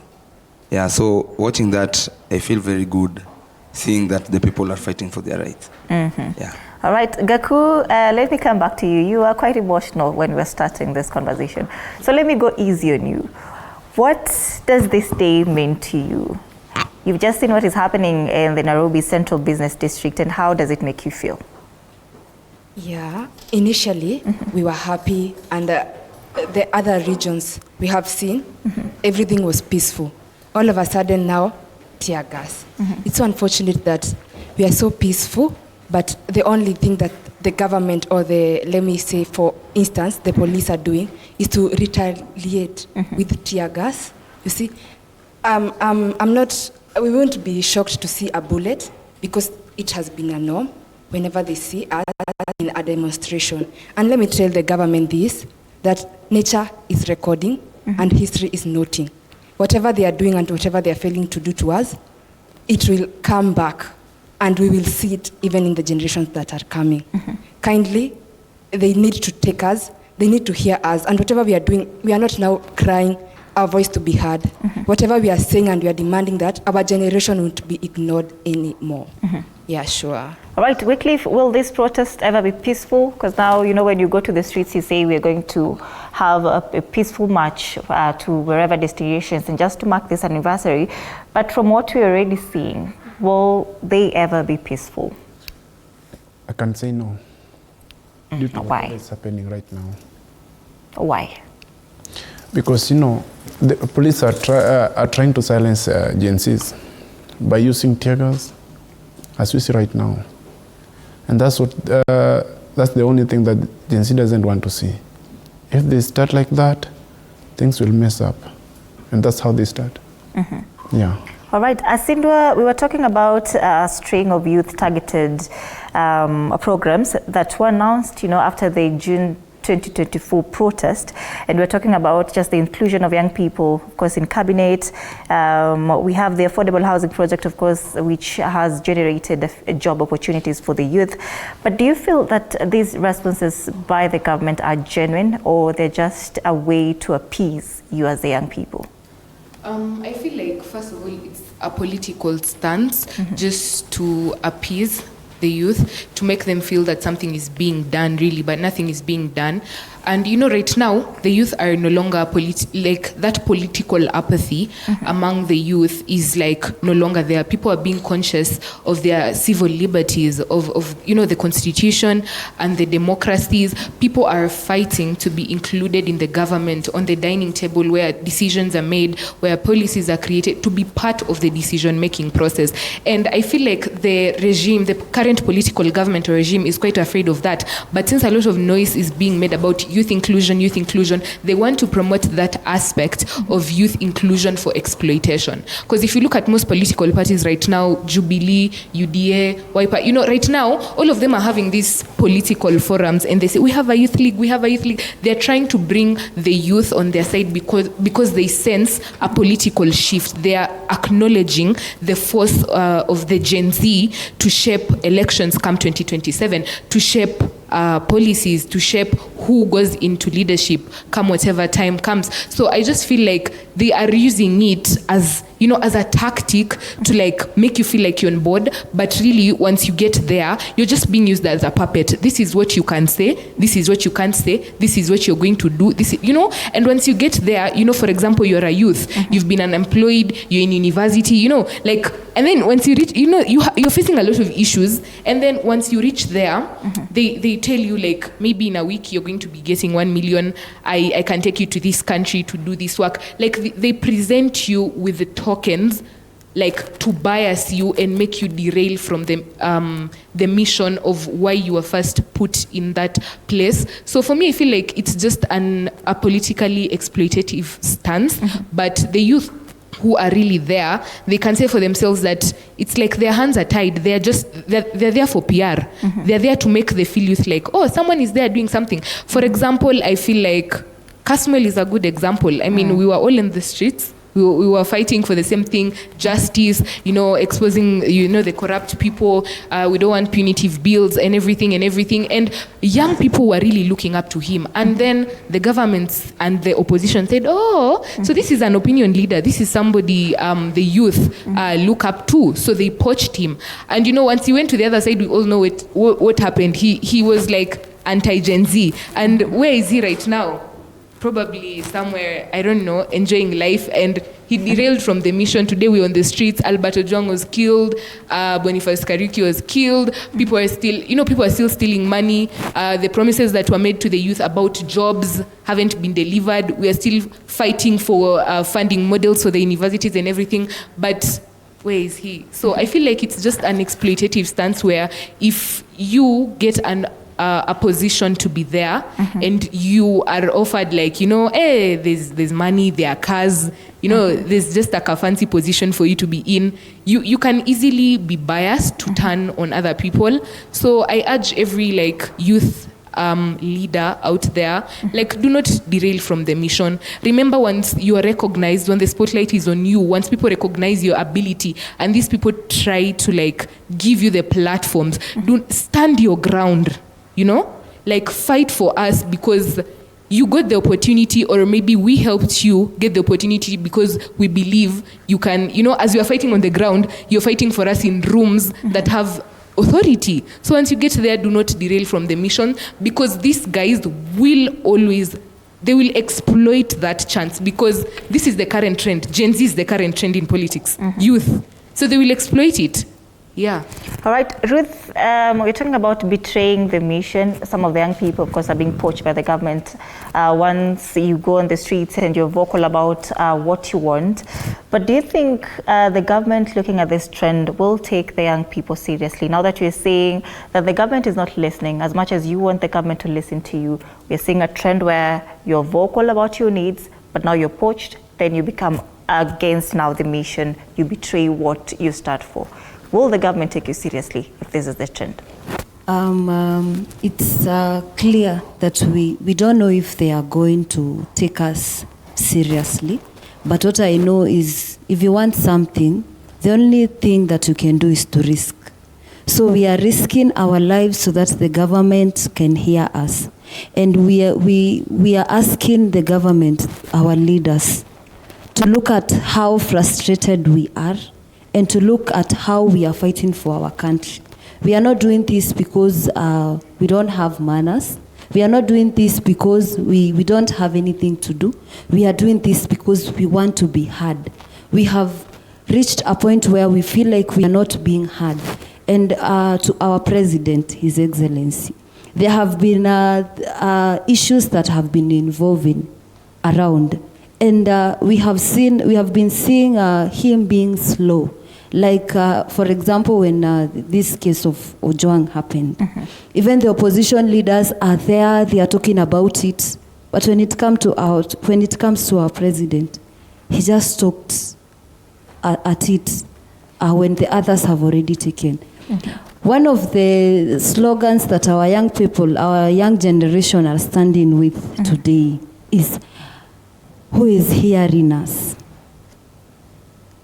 Until when are we going to be on the streets? Why are you killing us? They are telling us that we are the leaders of today and we are the leaders of tomorrow. But when we keep on being killed, who are these leaders? We are not in the streets simply because we don't want to hear from our government. Some of us are in the streets because we are leaders. We believe that we are not only leaders of tomorrow, but we are leaders of today. And this one is not only to the Gen Zs, but this one applies to everyone in our country, even to us who call ourselves Christians. You can stand up and you can challenge corruption. You can stand up and you can challenge oppression. It feels so bad when our parents are burying us. It feels so bad when our parents are crying. It feels so bad when we felt like we chose leaders who are hearing us, but we feel that we are unheard. So for me, I would say that we are doing this because we believe that our leaders can do better to us. All right. Let's hear from Willie Dennis Njiru in Naivasha. Willie, good morning. How is the mood in Naivasha this morning?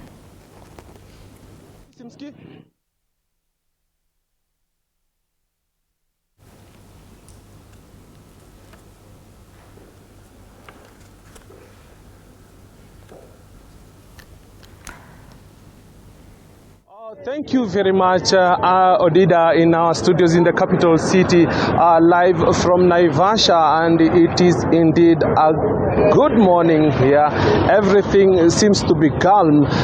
In request, my camera person could just pan around just to show an indicator of the station as it is right now. There is a lot of normalcy, so transport has been adversely affected. Seemingly, most of the matatu owners and the circles have retreated from their normal duties, but for those who must travel, there is a little provision for that. And with this, some of the locals I have here, they will be giving their views in what is happening across the Republic in regard to the commemorations, as it has been put that they should come out in large numbers in memories of the fallen heroes over 60 in this country. Na pasi na kupoteza muda, nieleze jina lako, hali iko vipi, na matarajio yote ya kufanya labda maandamano ya amani ama iko vipi? Asante sana.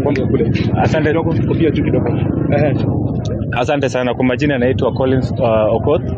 Mimi ni mkaaji wa hapa. Leo ni siku ile ya kukumbuka wale ambao walipoteza maisha yao wakati wa 2024-2025 finance bill. Na leo tumekuja na amani. Tunataka kukuza amani kwa sababu tunataka kukumbuka watu wetu. Sisi hatuna shida na mapolisi. Sisi tunataka kufanya maandamano yetu kwa amani, na pia hao polisi wanafaa kujua kwamba wao ni ndugu zetu, wao ni madada zetu. Na kitu ingine tunataka kuambia serikali hivi. Serikali wanafaa kujua kwamba sisi kama vijana tunafaa kupewa kazi. na kazi tukipewa kazi, hii mambo yote haitawahi kuja kuonekana tena huku. Hata tunaomba serikali wasikize ground, kwa sababu sisi ndio tuliwaeke huko ndio watupee kazi. Asante sana, Mungu awabariki. Asante, wacha tusikie kutoka kwa mwingine. Ndugu karibia, nieleze jina lako na hali iko vipi? Mnapanga mambo gani sasa? Okay, naitwa Julius, nafanya kwa sekta ya matatu. Lakini yenyewe leo sekta iko chini sana. Watu wamekaa kama hakuna mtu anaenda mahali kwa sababu ya kwamba hakuna mtu anataka kuja kusafiri. Sasa kama saizi tutakuwa tumeka gari 15 zikienda Nyahururu. Hakuna watu wanaenda, tumeka gari 2-3 hivi. Sasa tunaomba maandamano ikuwe tu ya amani. Na hata maafisa wetu wa polisi wasiungane na mangumzi. Wakiwa tu pamoja na sisi raia wa kawaida. Lakini tunaomba tu maandamano ikuwe ya amani, ya amani, ya amani, tunataka tu idumishe amani peke yake. Asante, songea hapa. Huyo sio Gen Z, utatueleza jina lako na utueleze hali iko vipi. Wanasema wasafiri sana, iko namna gani? Ndio, kwa majina naitwa Mushina. Majina yote? Naitwa Peter Mushina, mkaaji wa Naivasha. Na mimi nikiangalia hali Kenya sio pahali tunaelekea kwa njia ambayo inafaa, na njia ambayo tunaelekezwa nayo hakuna haja ya kushinda tukificha. Rais tulimchagua, tukampa jukumu ya kuongoza wa Kenya na akaapa na katiba. Lakini ile kitu anafanya kitendo ambayo haifai. Kutumia nguvu, kulazimisha watu kufanya vitu kwa ambavyo havifai.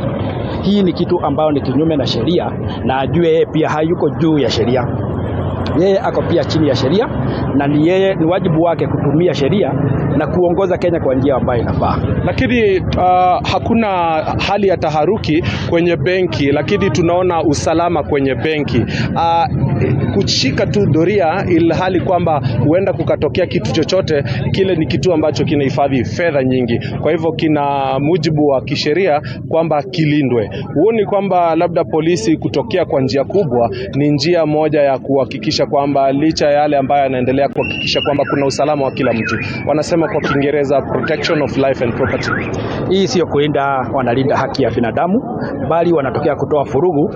Maanake kuna tashwishi. President ana uhakika kwamba Wakenya wamekasirika na wanataka kupigania haki zao. Kwa hivyo polisi kuwekwa kila pahali sio kulinda, wanalinda nchi, bali wako pale kumlinda rais ndio aweze kuendelea na uongozi na kuumiza Wakenya. Lakini rais hayuko hapa uliko na polisi yako hapa uliko. Rais hayuko hapa, lakini yeye yako Kenya. Na shida zikitokea hapa, zimetokea mpaka Ikulu. Maanake wakati watu wanafanya maandamano, wanafanya maandamano kwa sababu ya uongozi mbaya. Uongozi hauna askari, uongozi uko na president. Asante. Wacha tusikie kwa mwingine. Ndugu, hali iko vipi leo? Tuko live Tuko live. Asante sana. Majina kwanza. Majina ni Bernard Skolia, mkaaji wa huko Naivasha miaka mingi. Naam. Nieleze hali iko vipi? Kuna hali ya utulivu hapa Naivasha na watu bado hawajajitokeza kwa wingi na shughuli zinaendelea tu kwa kawaida. Shughuli inaendelea kwa kawaida kwa sababu maisha yamekuwa ni hatari sana. Kila mtu anahofia huenda anaweza tokelezea, apigwe risasi ama afanywe kitu yoyote mbaya. Lakini kulingana na serikali yetu haijatekeleza mujibu wa mambo ambayo alikuwa amesema.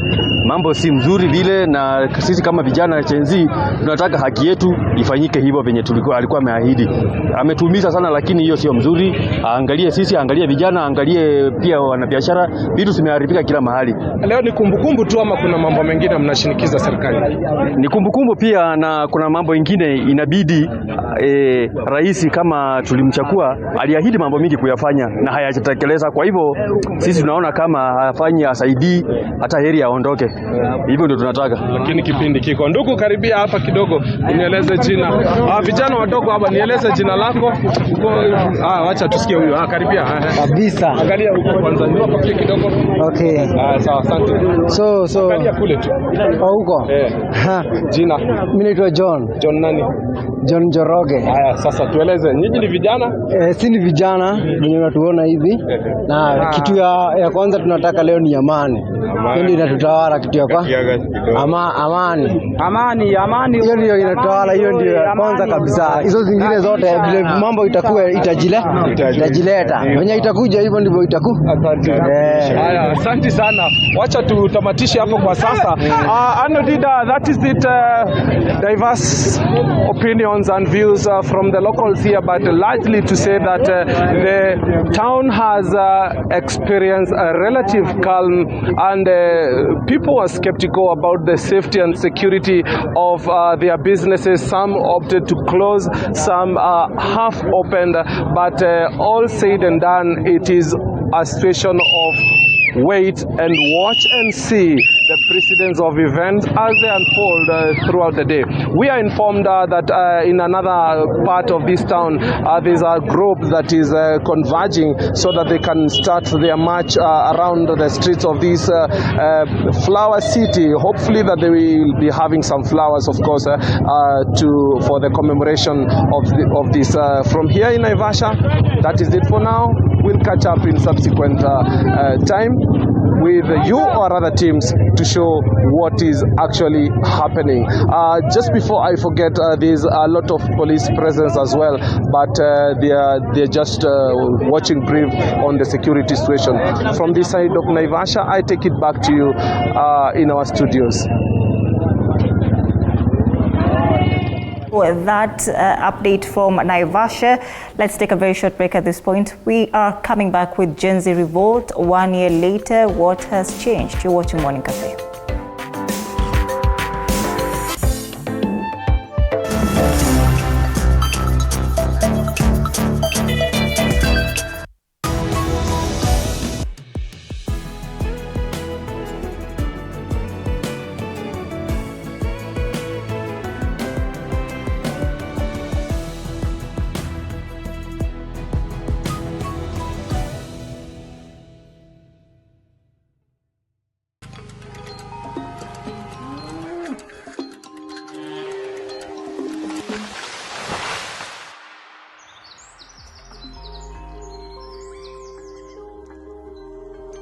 Our world is changing every day, and so should we, for the better. Each week, we tackle the big why, the question that should be on everyone's mind. Why isn't this fixed yet? Deforestation, global warming, and the adverse effects of climate change. The future isn't just something that we inherit, it's something that we create. Join us on The Green Fix as we tell the stories of those who refuse to give up.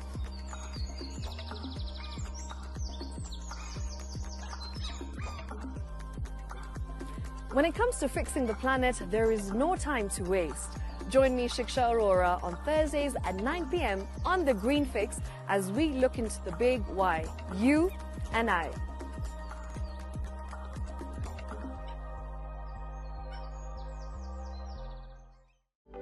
For comprehensive information and education on your health, Body Garage is here. Don't allow anyone to pluck out your good tooth, as long as it is strong and stable. Cancer doesn't start today and you get the symptoms tomorrow. By the time you pick it or the time it is manifesting in you, probably will be there about 5 to 10 years. The eye is the window to the rest of the body. Don't forget to stay hydrated. And of course, you at home do take your water. So the ultimate test is actually you check your urine. Your urine should be clear. Clear like the water? Yes. Should be able to see the other side of the urine. If your urine is colored or has changed color, you cannot see the other side, then you have not taken enough water. Don't forget regular health checkups. Early detection saves lives. I want the message be, we can prevent cervical cancer. We prevent cervical cancer in several ways. You have young girls and even somebody who's above that age, you can pay at least every 3 years. Somebody should have a pap smear done.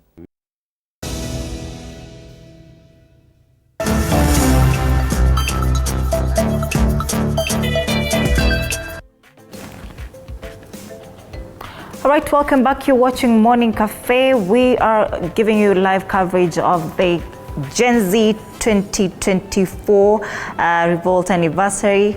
In studio, we have young people who are speaking to us just how they feel about the anniversary a year later. Has anything changed in regards to the agitations that were caused or whatever caused agitation last year? And whatever I asked Asindwa there in regards to if there are genuine responses from the government by, these job opportunities, the inclusion of young people in parliament. In your opinion, Muchesia, What would a truly youth-centered economic policy look like? First of all, I need to retaliate that when young people call for accountability, they are calling for authenticity. What we are talking about is authentic transformative leadership, if I can use that concept.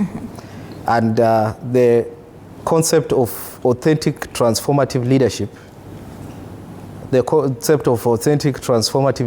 calls for not only accountability among the leadership only, but the taking of responsibility by everyone. So all of us as a people are taking responsibility for whatever happens in this country. And I think young people have shown it that they are willing to take responsibility to serve their countries on how they know best. But we already have established leadership, we have a constitution, and we have protocol. So a truly economically empowered young people of Kenya is a youth who goes to school and is promised of employment. And not just employment, dignified employment. So that if we start talking about these issues of kazi mtaani and all that, who does it serve? Who is benefiting? Should also come into context. Because you can't be a graduate of engineering and you are being told to go and do kazi mtaani. That is not the promise of education. So personally, and I believe that this is one of the issues that ought to be looked at when it comes to dignified or an inclusive economy. The second thing is the voice of the young persons. And this is where I think, as young people, since we are calling for a renaissance, since we are taking the country under a rebirth, we need to have a strategy that will clearly help us propagate to the next level. And I have constantly said that each one of us has a responsibility. We have a responsibility to be on the streets. We have a responsibility to shape policy. We also have a responsibility to take ourselves to the institutions of governance. For example, as of now, we should be talking about how we will either make sure that as many as possible young people are represented in parliament in the next election, or if we don't manage to go to parliament, can we start with even the grassroots, the MCS? And that one calls for us organizing ourselves to make sure that we are represented and stick to the cause. Because we have talked about the issues of betrayal amongst ourselves. It is not a new issue. Even during the Mau Mau uprisings, we had betrayal. Just hold on to that. Let's listen to former Chief Justice David Baraga.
Cut you short, Muchesia. You're talking to us about how a youth-centered economic policy would look like for you.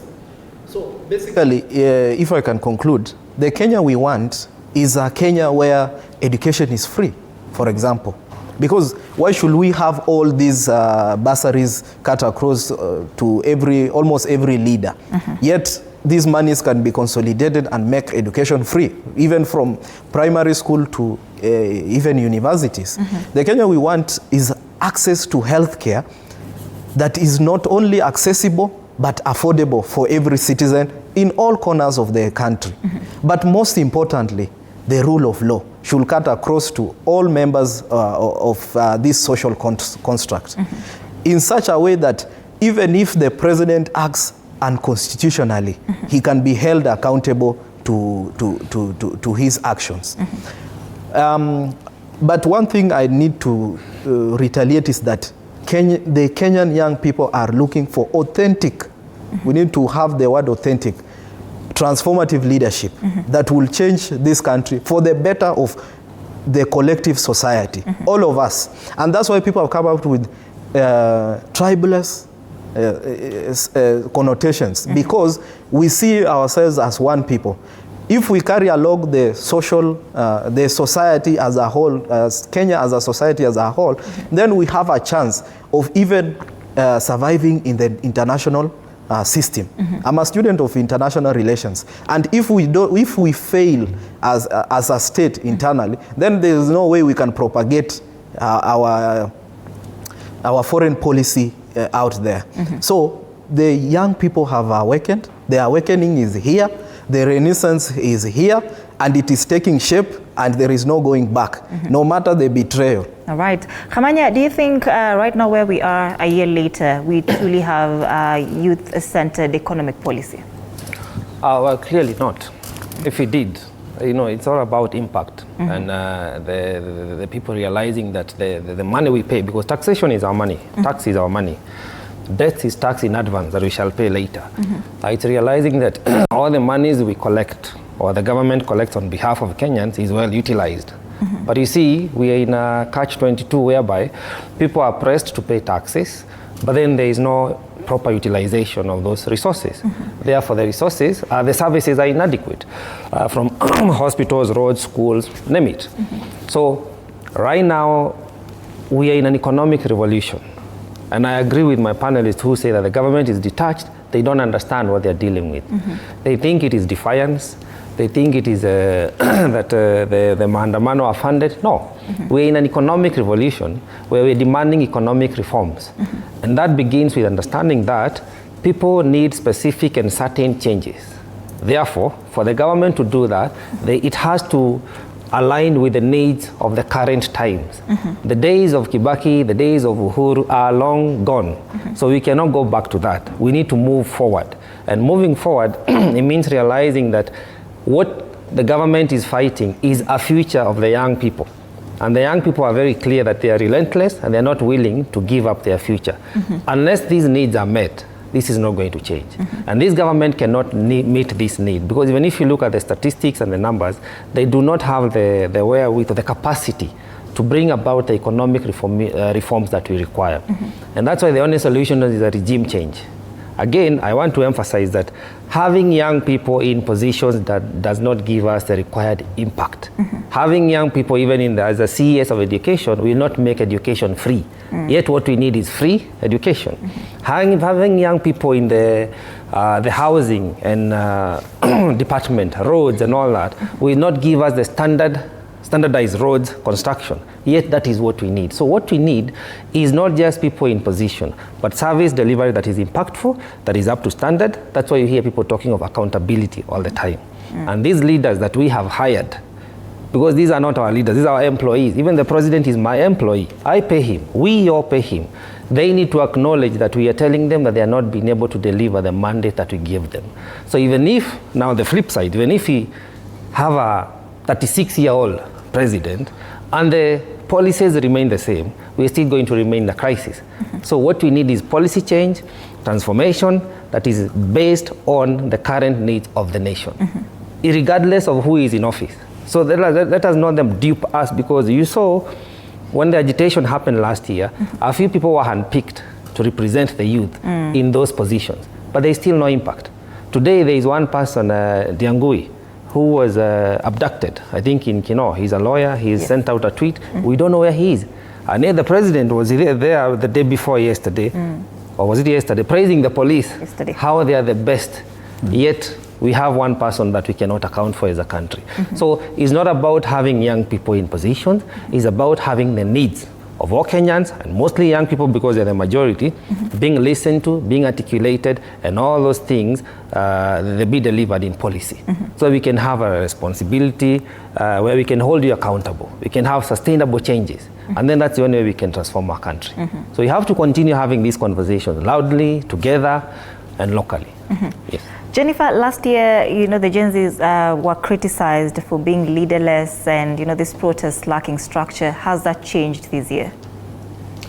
And I think, and I still believe it is still leaderless. And I remember then, I think after a long, the demonstration going on and we losing a lot of soul.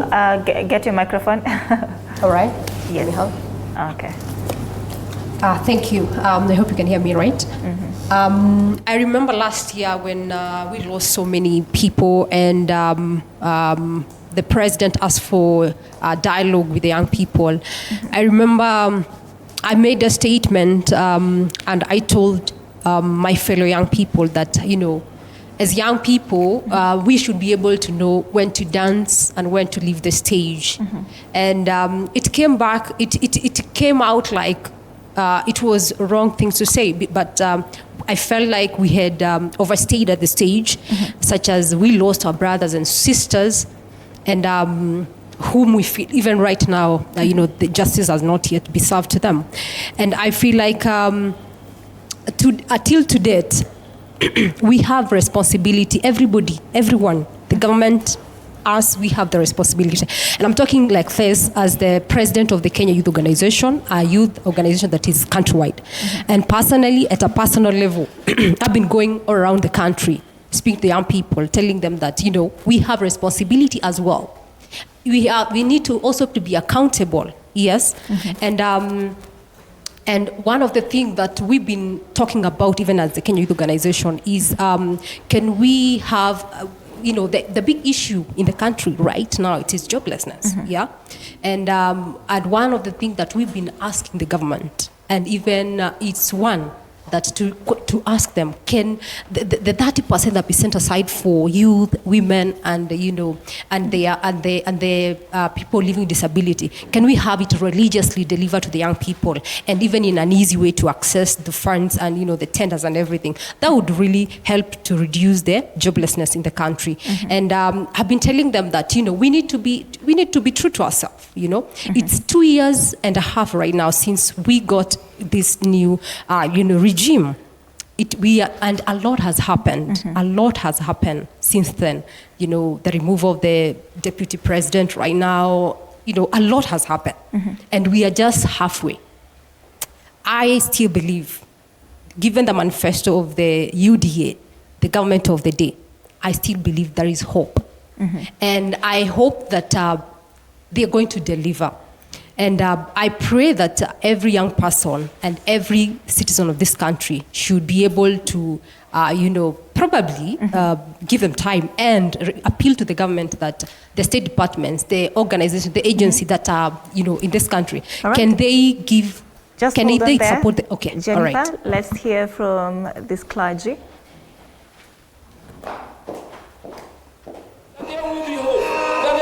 And the devil will be defeated in the name of Jesus. And so, Lord, in Jesus' name. And so, Lord, right now, we dedicate this country in the name of the Father, the Son, and the Holy Spirit. Amen. There is hope in Kenya. Our God is the hope over this country, and no one will die. So wait first. Wait. Tell us your name and what My name is Tony Kema. Yes. Now with Revolt of God, which is an Assemblies of God church. And we have been accused that the church is silent, but the church is not silent. The church is on its knees, praying for this nation. Are we starting the procession? Yes. I will start the procession, and we have the families here. Mama Kennedy, Mama Rex, Kuja. Mama Rex. Yeah. So we will start with a word of prayer, and then we will pray. We will pray again with the family. Can you must tell people like this? Tears of a coffee cannot be trusted in our funeral. Go ahead.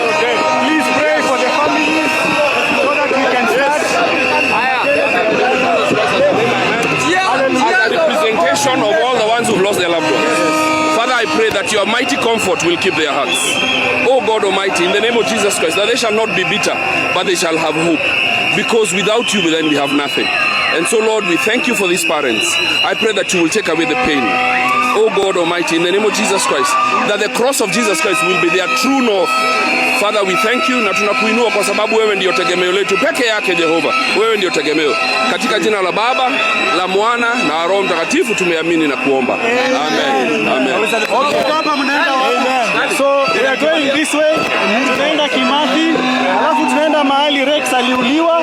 Hapo ambassador tunaweka maua and then we proceed to Harambee. Thank you. Let's go. Are you ready? Let's listen to Hebu sikiza. Yes. Hebu sikiza. Yes. Sikizeni. Yes. Itakuwa kitu ya muhimu sana. Yes. Mama wasiwe injured. Yes, tutawalinda. Hapa hawezi watoto wano.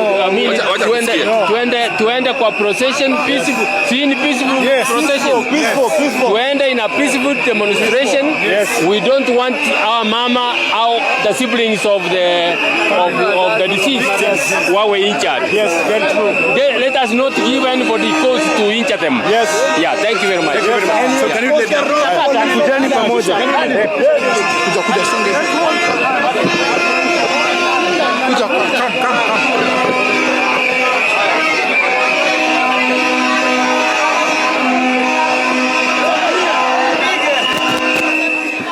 All right, Jennifer, before I cut you short, as you wind up.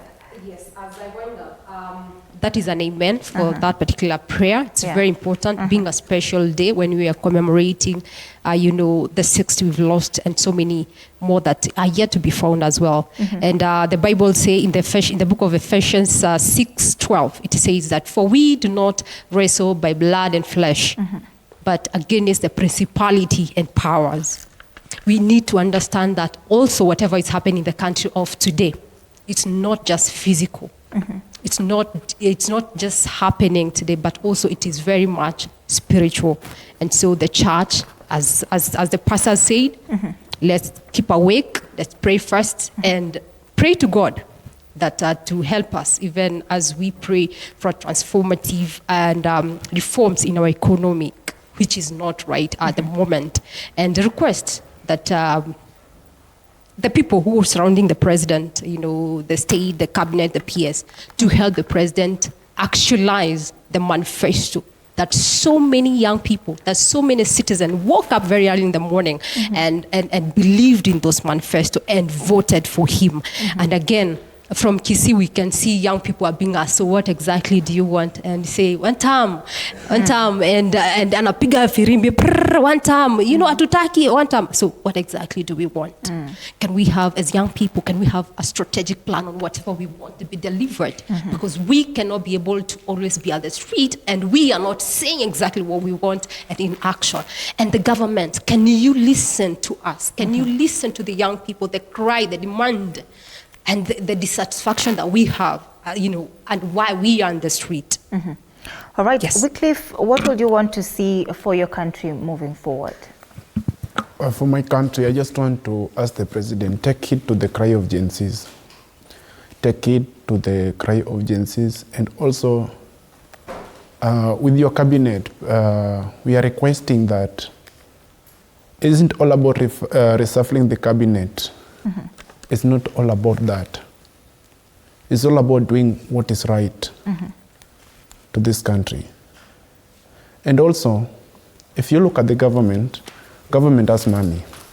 Because wherever president goes, you will hear that I've located 5 billion, 2 billion, even the churches, you told me mambo ya roof, I'm going to give you 4 million.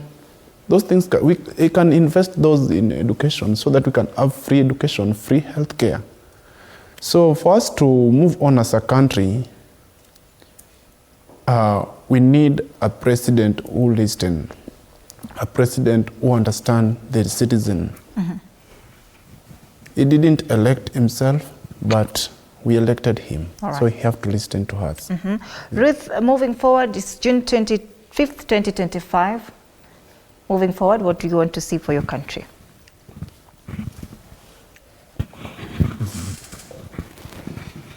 So I want to see change.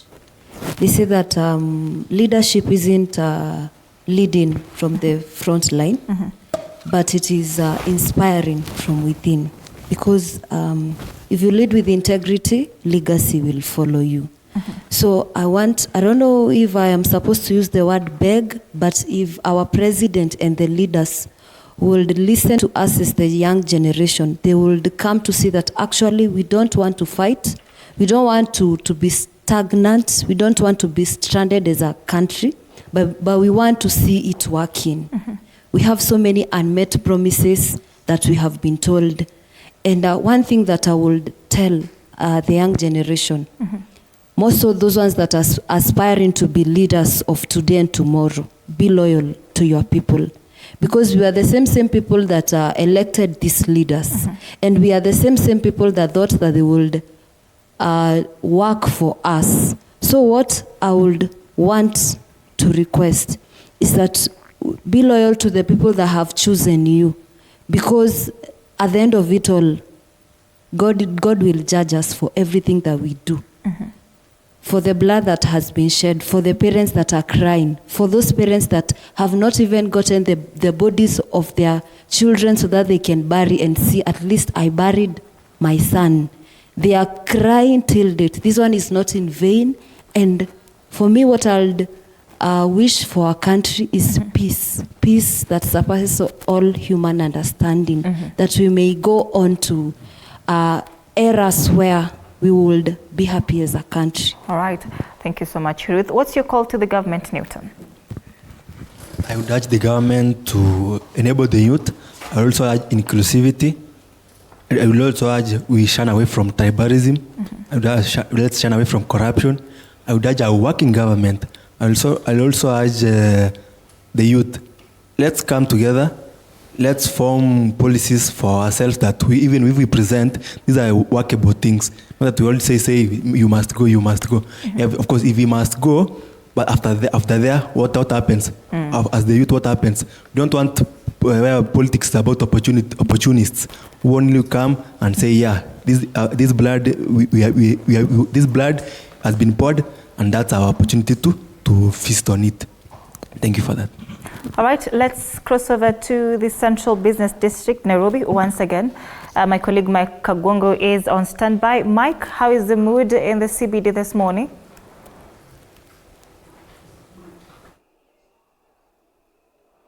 Naam, swadakta zaidi bila shaka tunakujia moja kwa moja. Nasema Gumosi pili tokezea hapa jijini Nairobi katika eneo barabara kuu ya Kenyatta Avenue, na ambako tangia mida ya saa 2 asubuhi kumekuwa kukurukakaraza hapa kule waandamanaji zaidi ya 1000 wakikimbishana na maafisa wa usalama katika zile juhudi tu za kuandamana kuweza kuwakumbuka wale ambao waliaga dunia katika maandamano ya mwaka jana 2024 mwezi Juni tarehe 25. Mpiga picha wangu George Kuria atakuonyesha ni vipi na ambavyo kunaendelea upande wa juu katika barabara ya Kimathi. Mwanzo kabla ni kuonyesha hapo, ni kuonyesha mahali ambapo waandamanaji wamekuja na wakaangusha vijiwe ambavyo hadi kufikia sasa bila shaka havijaweza kuondolewa na maafisa wa usalama. Vingi kweli haijulikani vimetolewa wapi, vingine wamekuja navyo, lakini vingine wamevidondoa hapa kwenye ukuta huu wa barabara hii ya Kenyatta kuelekea eneo la Uhuru Highway. Na hadi kufikia sasa maafisa wa polisi wa usalama hawajapita barabara hii kwa mara nyingine kuweza kuondoa vijiwe hivi, ila wamepita hapa na wakaweza kurusha vitoa machozi katika juhudi tu za kuwatawanyisha na kuwaondosha ama kuondoa katika eneo hili la jiji kuu la Nairobi. Nazungumza kuhusu CBD, ni kuonyesha upande wa barabara ya Kimathi ambako watu wamefika kweli, wanahakikisha kwamba wanaandaa ama wanatekeleza ile haki yao ya kuandamana na kufanikisha makumbusho ya wale ambao wameiaga dunia mwaka 2024. Hapa upande wangu wa nyuma, kwa kufahamisha tu wanodida na mtazamaji wetu, ni kwamba wamesimama hapa, pamekuwa na yule ambaye alikuwa jaji mkuu David Maraga. hapa wakiwa naye, akaweza kuzungumza na baadhi ya vijana, alafu kisha wakaondoka naye wakaelekea upande wa juu. Kwa sasa wamekusanyika, wanaimba wimbo wa taifa karibu tu na barabara hii ya Kimathi, ili kuweza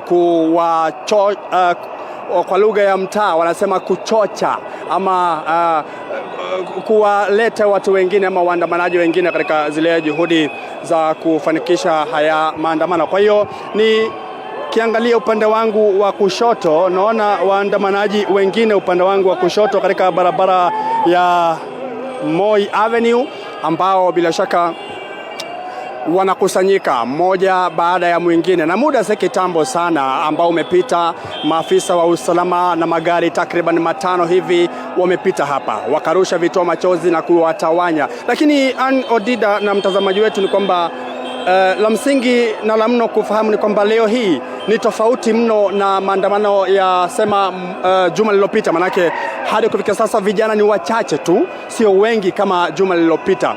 Na huwa wakati mwingi wakiwa wengi maafisa wa usalama wanashindwa kuwadhibiti, lakini leo hii kidogo ni kana kwamba maafisa wa usalama wamewadhibiti, ila kwa uchache wao wapo wanaoshindwa kuwadhibiti.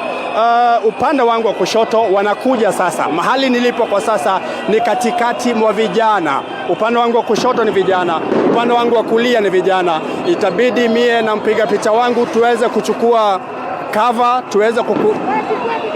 tuweze kuchukua cover ili tusije kupatikana katikati yao. Kwa sasa sikiliza, upande wangu wa kushoto maafisa wa usalama hawa wakipita, hilo ni jiwe.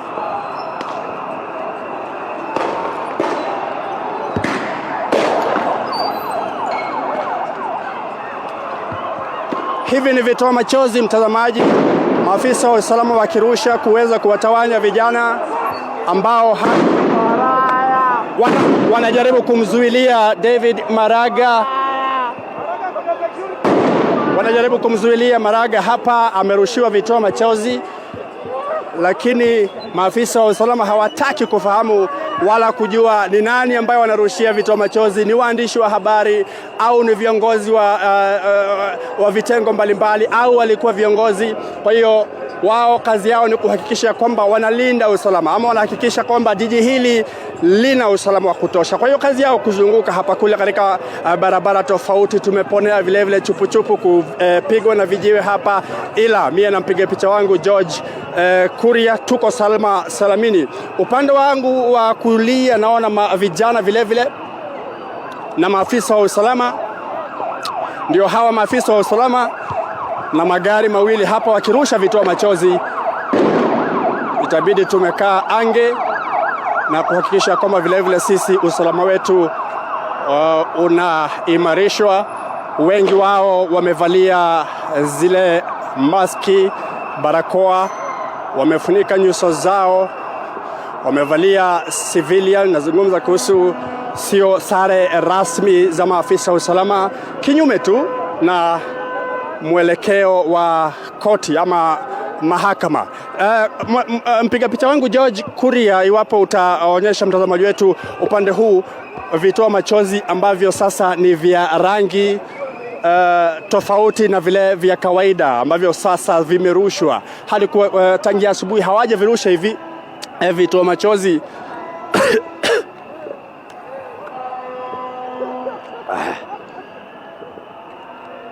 Kiduchu hivi ni kana kwamba vimeongezwa flavor. Umeshindwa.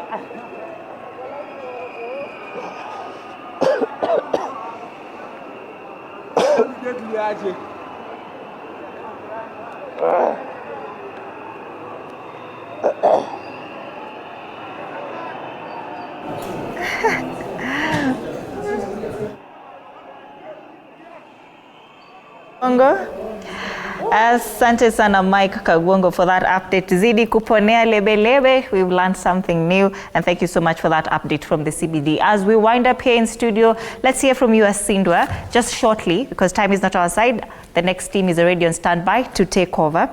What would you like to see moving forward? June 25th, 2025, a year later, next year, are you seeing yourself being in this position where you're still fighting for justice and for better governance?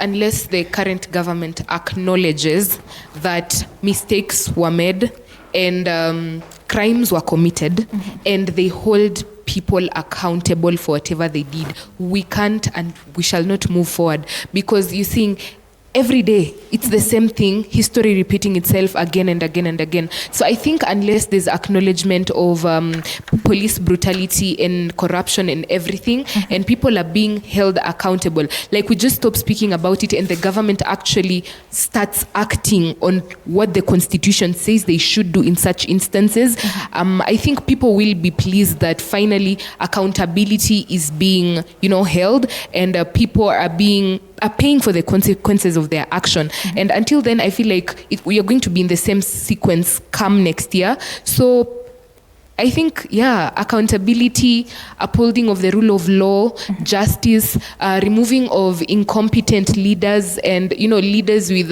graft cases and any other legal battles should be out of the system. Like a whole cleanse of the executive, the judiciary, and the legislature. And until then, I don't think we can move forward. So we need to address this whole year from June 25th last year to this year, because this year opened a whole Pandora's box. It just started with the finance bill. It moved to police brutality. It just opened up a lot of governing incompetencies.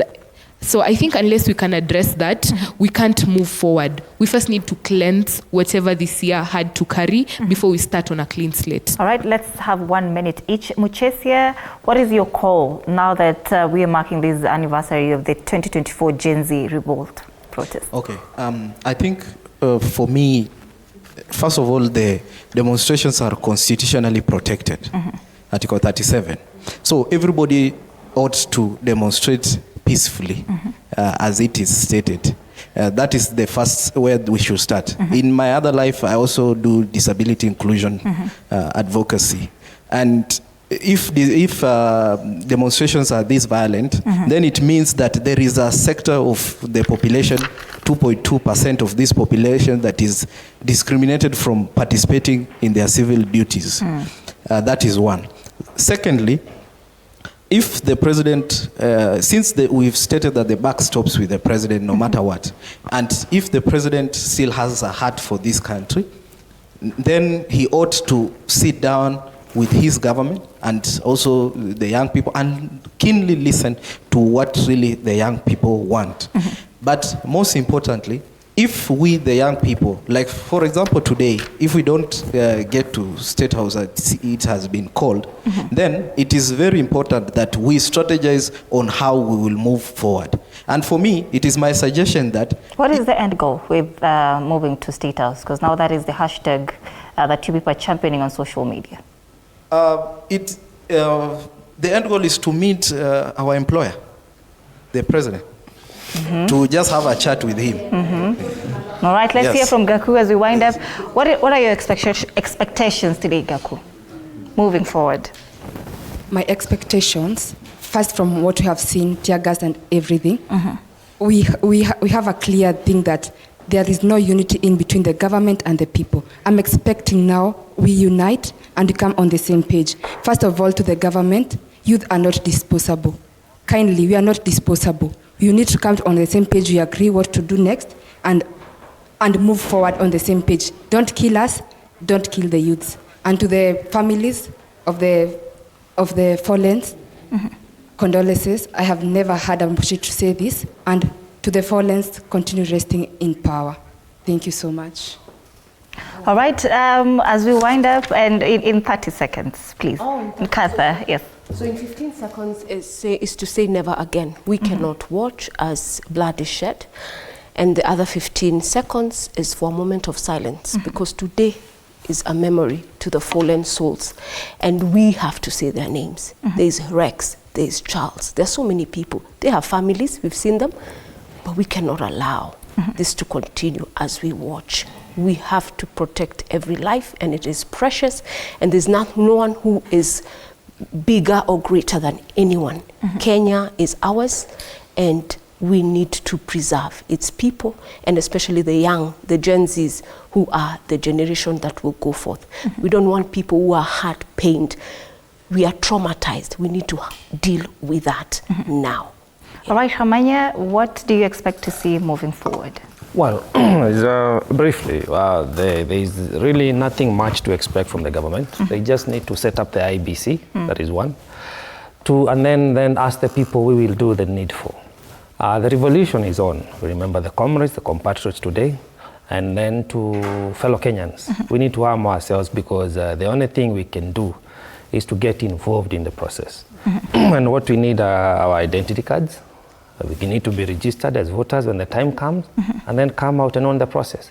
The voter apathy is done. So the civic education we are having now, that we, the people, have the power to transform this nation, must transform into action.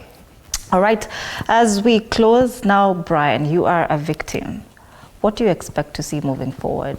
How does help look like for you, and are you expecting any help? First of all, what I expect is for young people to go for elective posts. We can't change the country on the streets forever. We need to go for elective posts.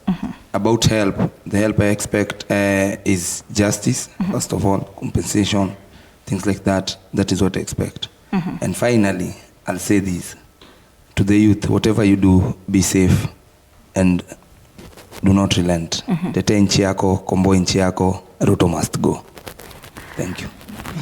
All right, the voices right here in studio have been heard very clearly, calls for accountability. Thank you so much, ladies and gentlemen, for making time for us to have this conversation on Gen Z Revolt a year later, as you share your opinion and, of course, your views moving forward on what your expectations are.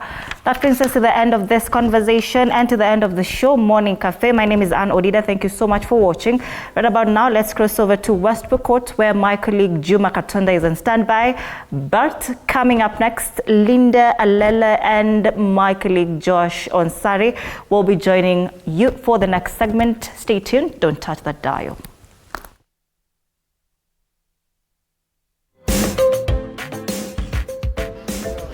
Naam, asante. Kutoka mji wa Makutano, haswa katika kaunti ya Pokot Magharibi mjini Kapenguria. Unapotizama nyuma kwangu ni kwamba eneo hili hadi sasa linaendelea kusalia kuwa salama na hamna dalili zozote za wale vijana wa kile kizazi cha Gen Z kuweza kuandamana katika eneo hili, licha ya kwamba palikuwepo na ripoti kwamba huenda wakawa katika mji huu wakiendelea kuandamana ili kujiunga tu na wenzao kutoka sehemu mbalimbali za taifa hili wanao pia andamana siku ya leo. Ila kwa sasa wacha tuweze kuzungumza na wakazi wa eneo hili, haswa watueleze, je, wao kama wenyeji wa kaunti ya Pokot Magharibi pengine wanazungumzaje kuhusiana na swala la maandamano. Hebu karibia hapa, simama hapa, anza kwa jina lako, utueleze kama mkazi wa kaunti ya Pokot Magharibi pengine wewe unazungumzaje kuhusiana na swala la maandamano. Mimi naitwa Daniel Rotich Losiangura kutoka West Pokot. Mambo ya maandamano, tumesikia kwamba kuna watu waliomba waandamane kwa kukumbuka wale walioumia mwaka jana baada ya Gen Z kufanya maandamano. Kile ambacho ningependa kuwasihi vijana, hii ni nchi yetu, hii ni Kenya yetu na ni nchi yetu sisi wote. Tunapoenda kuandamana ni haki yetu, ama ni haki ya vijana ama ni raia wa Kenya kuandamana. Lakini panapokuwa na maandamano, tunaona uharibifu ya mali. Maduka inabomolewa. Yule mtu ambaye labda alikopa loan anaenda kuibiwa vitu zake. Wiki ile ingine vijana waliandamana wakachoma gari ambaye labda mtu alichukua loan na ikakuwa ni hasara kwa huyo mtu. Na hiyo mtu mwenye alichomewa gari hana shida, hahusiani na mambo yaliyotokea. Kwa hivyo mimi nataka kusihi vijana ambao ni Gen Z waelewe kwamba hii nchi ni yao. Wakiharibu saizi, hii Kenya haitakuwa vizuri, na wao wenyewe matakwa yao yale walikuwa wanatarajia hayatapatikana. Asante. Tuchukue pia maoni ya mwingine hapa. Anza pia kwa jina, utuelezee kama mkazi. Basi mimi ni mwanaharakati katika kaunti ya West Pokot. Mimi naitwa Peter Lomada. Basi mimi naona hii mambo ya Gen Z ya kutafuta mambo ya maandamano, ambao kuna maandamano ambao ina manufaa na kuna zingine ambayo haina manufaa, kwa sababu tukienda maandamano kila wakati ni kama hatuna mahali pa kufanya kazi. Ya pili, kama kuna sababu ya kutosha, inatufaa watu hii vijana na hizo Gen Z wakae chini na atueleze wanataka ni nini wanataka kwa hii Kenya, kwa sababu tunataka amani kwa nchi ya Kenya. Kwa sababu kwa nini Gen Z serikali iliyopita yote walikuwa wapi wakati hiyo yote? Kwa sababu devolution ilipokuja akapewa kila mtu kufanya kazi mahali popote. Nyinyi kama wakazi wa West Pokot hapa, watu wataandamana hapa leo? Hatuoni kama kitu kama hiyo, kwa sababu watoto wetu wanafuata vile wazazi yao wanasema. Wale wanaandamana ni watu ambao iko Nairobi, idlers amejaa Nairobi, na wanafaa kutoka huko waende mashinani mahali wanatoka, kwa sababu maandamano kila wakati sio suluhisho kwa hii taifa la Kenya, na nchi iko na songa. Asante. Wacha pia nichukue maoni ya mwingine hapa. Anza kwa jina. Kwa majina naitwa Jospat Domole kutoka Litiei. Maoni yangu kuhusu mambo ya maandamano, mimi sipendi maandamano. Kwa sababu mambo ya maandamano huwa inaharibu Kenya, inaharibu makaunti zetu, hakuna maendeleo. Na katika hii utawala ya president wetu Ruto, mimi naona hii utawala ni mzuri. Kwa sababu vitu mingi imeshuka chini. Naona sasa vijana nayo wameandikwa hii mambo ya kazi mtaani, wataingia hivi karibuni. So nilikuwa nasema tu ya kwamba kama kuna wengine ambao hawataki President Ruto mazuri, watulie. Kwa sababu mwaka 10 retire itafika ya Ruto. Hata sisi wengine tulivumilia yale mapresident wengine wakati huo, na tulikuwa Gen Z na hatukuandamana. Tulivumilia miaka 10 ikaisha. Na kwa hivyo wao wengine wavumilie Ruto naye amaliza wakati yake vizuri, kwa sababu utawala itafikia kila mtu. Na hata ile mtu anawacha mtoto wake aende andamane, huyo mtoto atakuwa president kweli? Huyo mtoto atakuwa mbunge kweli? Kwa sababu kuandamana si haina maendeleo. Kwa hivyo kwa mafupi tu nataka kuomba ya kwamba kama ingewezekana, kwa sababu Gen Z wamekuwa wengi na hii watoto ni yetu, wajaribu yani wa reduce bas mambo ya retire, kwa sababu watoto ya wenye wanafanya kazi ndio wanafanya maandamano. Asante. Nipate pa ya mwisho hapa. Anza kwa jina, utueleze kama mkazi wa hapa. Mimi ni Julius Merikit, mkazi wa West Pokot. Gen Z ajui mambo ya democracy. Sisi ndio tuliunga democracy katika Kenya. Ndio democracy iko sasa. Na kama hawa ajui democracy, waende kuuliza baba yao mambo ya democracy ni nini. Kwa sababu kutengeneza democracy vibaya na mambo ya maandamano. Juzi mimi natoka Nairobi. Alichoma